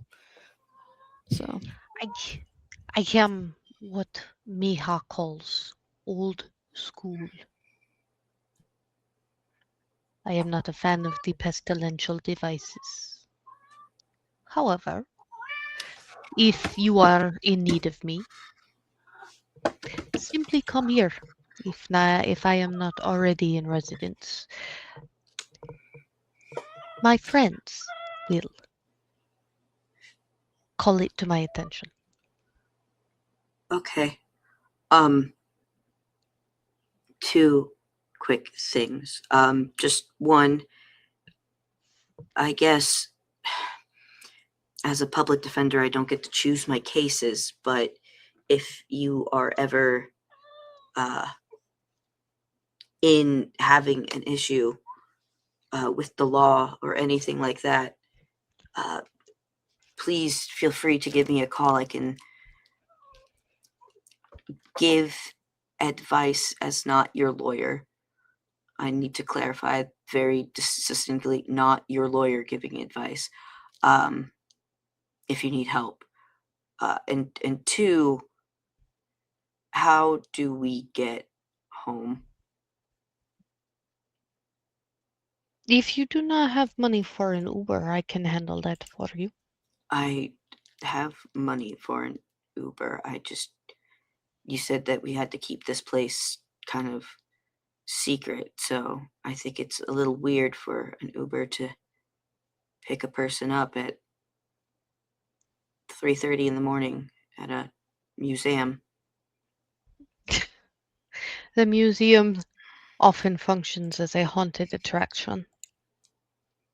It is not that weird. Okay.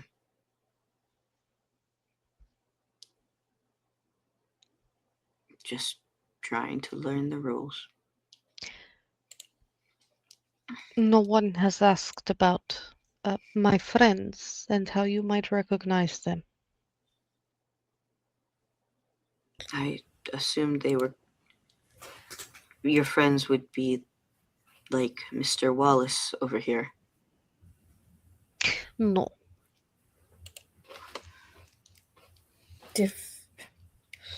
Oh, like this one, and holds up, or like gestures over to where Butterball has kind of just been sitting and kind of cleaned himself, and then upon someone pointing at him, just kind of perks up, and ears are like twitching, listen as he listens to the room, and just kind of sniffs out and looks around. There is a strange sort of clicking sound that is emanating from the senor's mouth.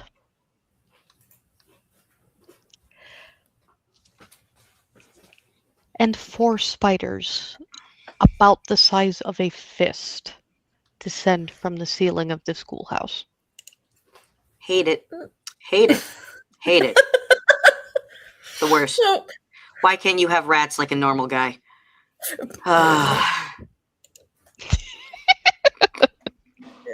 Oh God. I mean, because he has spiders and his daughter has mushrooms. Like, deal. Well, like Jeffrey will watch fascinated, but is taking in the detail of what they look like before he asks any questions.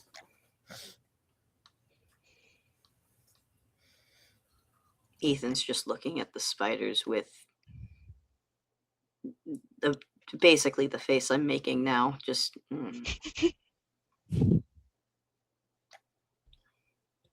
I think Sage is looking at him, and she's gonna like stare while looking at him. She's like, "What kind of spiders are those?"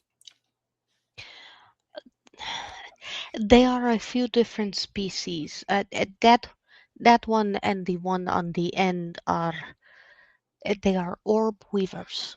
It it turns out when you take away most of the danger of molting, they are much like lobsters. They will live and grow forever. Um, Hmm. that one is a camel spider. That one is a particularly rotund black widow, Oh, and this one is a brown recluse. cool. Yeah, she's just like she's very fascinated by all of them. Just looking at them.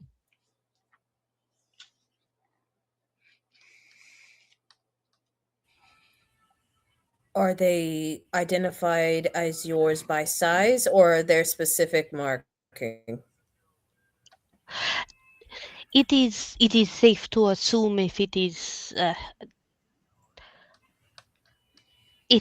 of the eight-legged variety, and it is either here or at Eastern State, they are mine.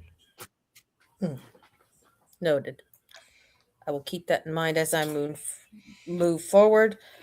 And if I find any stray things that may catch their fancy, I will leave them for them, as This is would right be and proper. appreciated.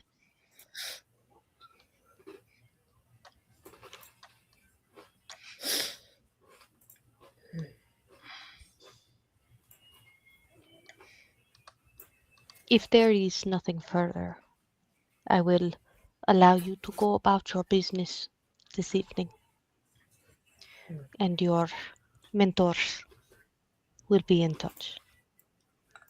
Oh, okay. Of course. It is a pleasure to make all of your acquaintance. I do have one last question. Because we're not able, because we're not able to, be around the sun. Do you do anything for the hour after the sun rises before you get tired?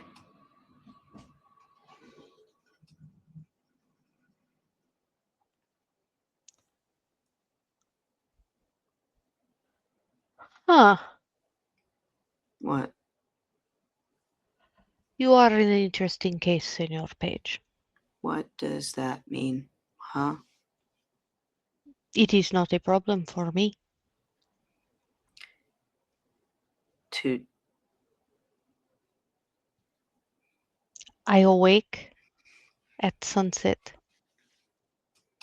and am dead to the world by sunrise. Oh, so it's like a young thing. Then I guess, and he'll look over at the others. Do you guys do anything specific in the hour after the sun rises? I'm just Corey shakes his head. Corey shakes his head because he just kind of looks to Santiago and just kind of just goes, "No, I'm like that. I wake up at sunset and go to dead to the world, sunrise, Remind me of your humanity, demon. 7. Nope, you are just like Vidal. And Jeffrey will say, I unfortunately do not have the ability to stay awake.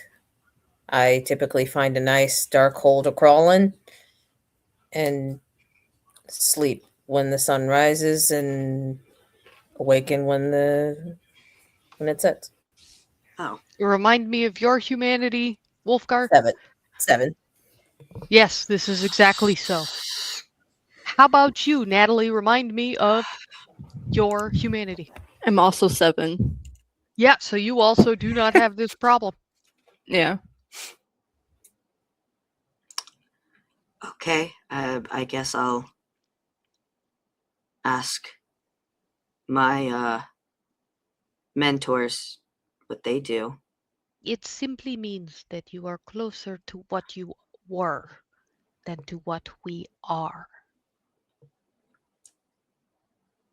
Miha has the power to awaken herself an hour before sunset. Yeah, I thought that was normal. No, Oh, it means that you, like Miha, are closer to what you were than to what we are. This can be a strength. This can also be a weakness.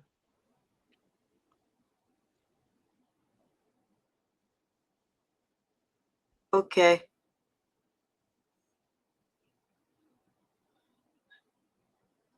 And for the first time, because Ethan has said okay a lot, and it is, you figured out that he's probably saying okay as in like the okay, I heard you, I'm now processing it.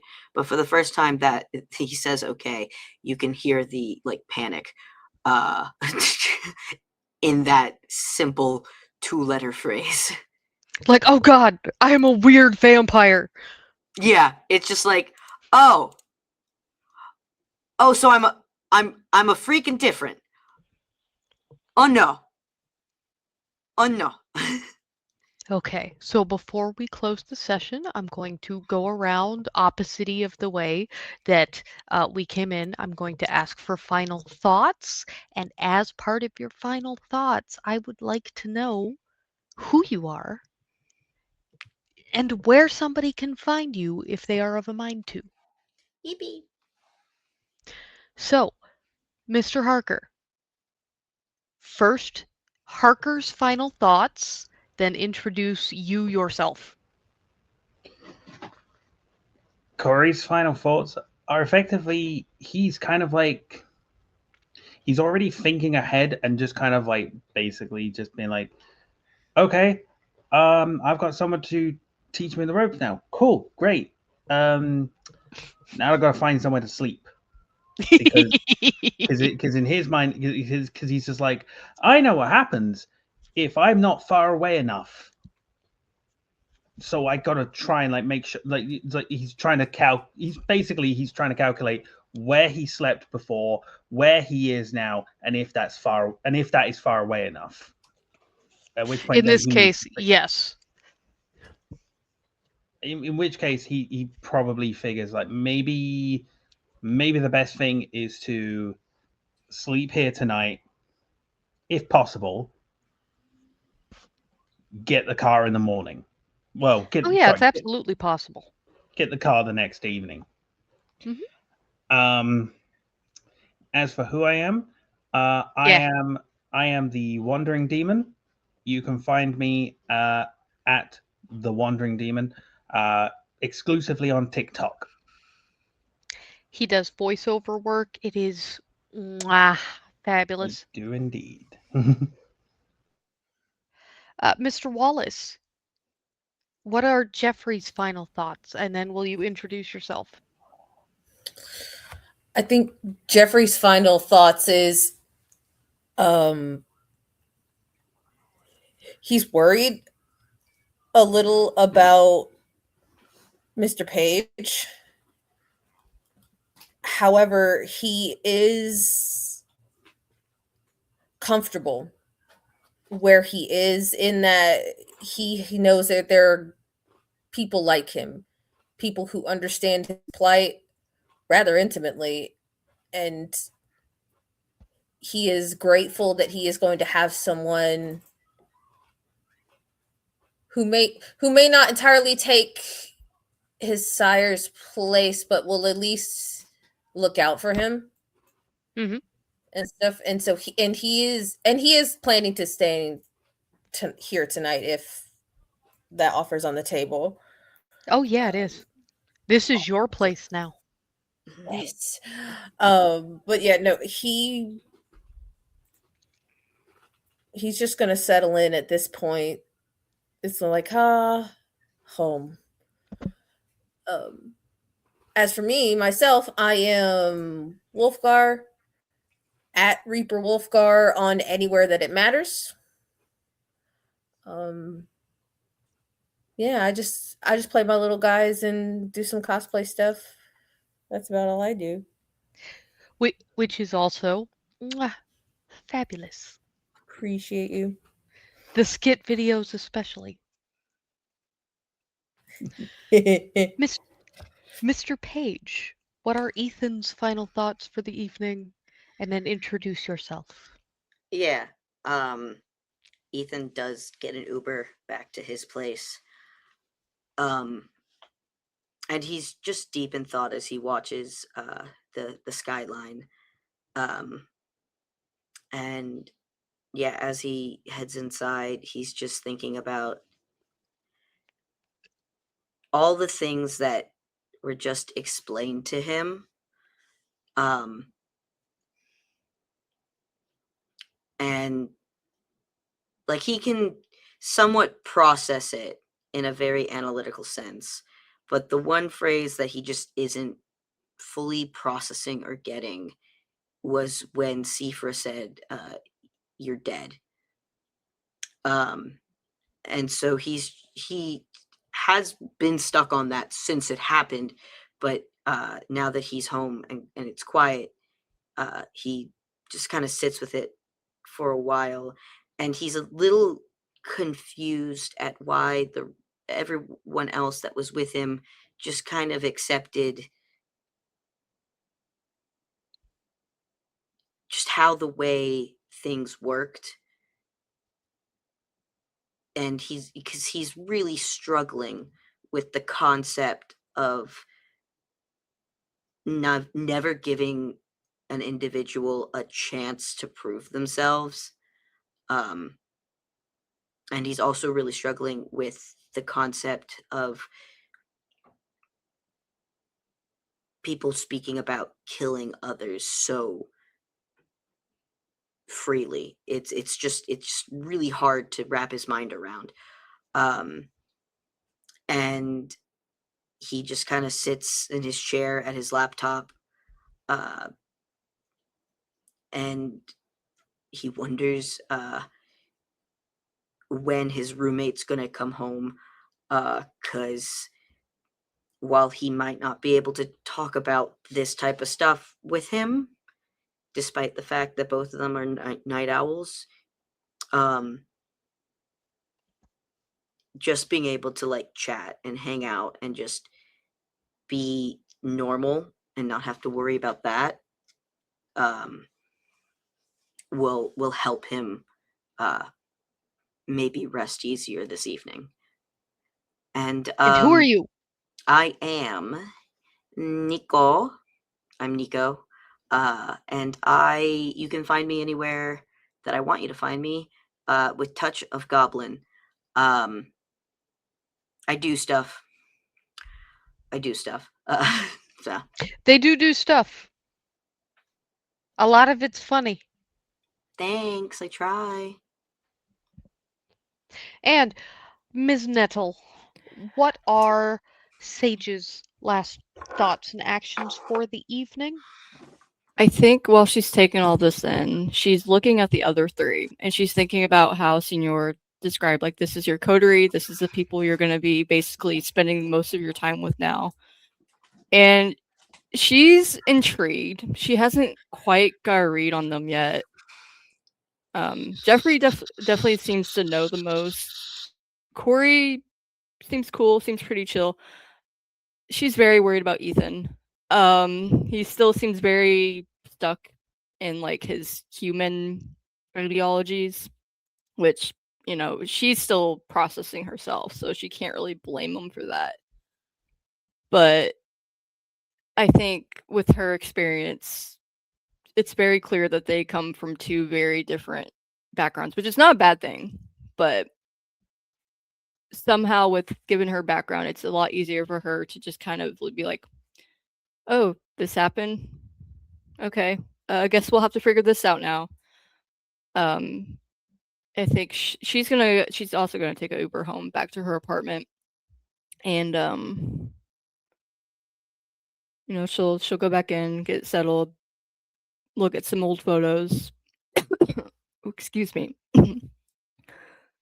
Contemplate calling somebody for a minute, but think better of it and doesn't. And then puts the others' phone numbers into her phone. So she has that. Yeah, and then go to bed. So who are you when you are not pretending to be a vampire?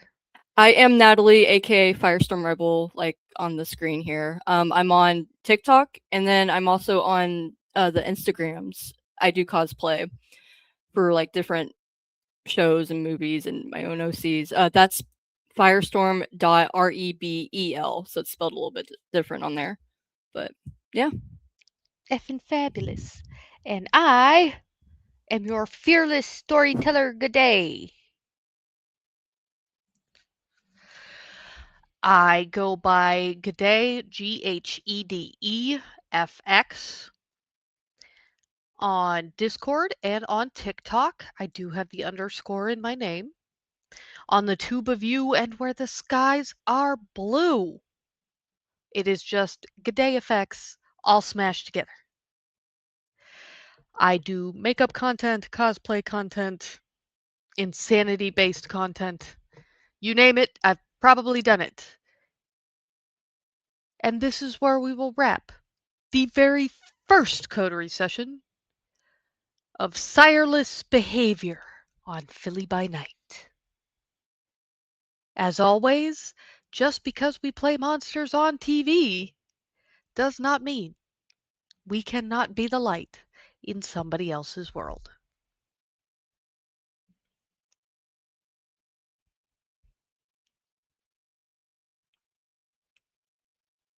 Why won't it?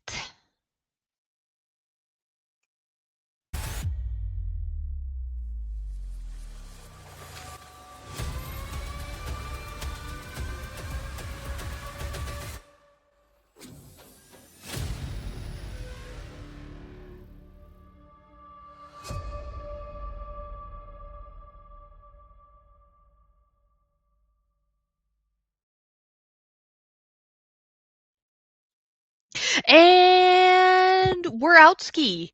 If you have Yay. somewhere else you need to be, feel free. Otherwise, we're going to do our roses, buds, and thorns real quick, and then I will free you to enjoy the rest of your evening.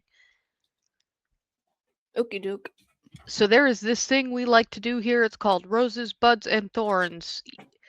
Roses are things that you liked about that session. Thorns are for things that you didn't like or that need to be readjusted. And buds are things you're looking forward to. So we'll start with an old hand at RBT. Hey, demon. Oh no. I mean, when I hear Roses. I really enjoyed like the setup of how we were all introduced to each other. Um, I especially like really enjoyed like how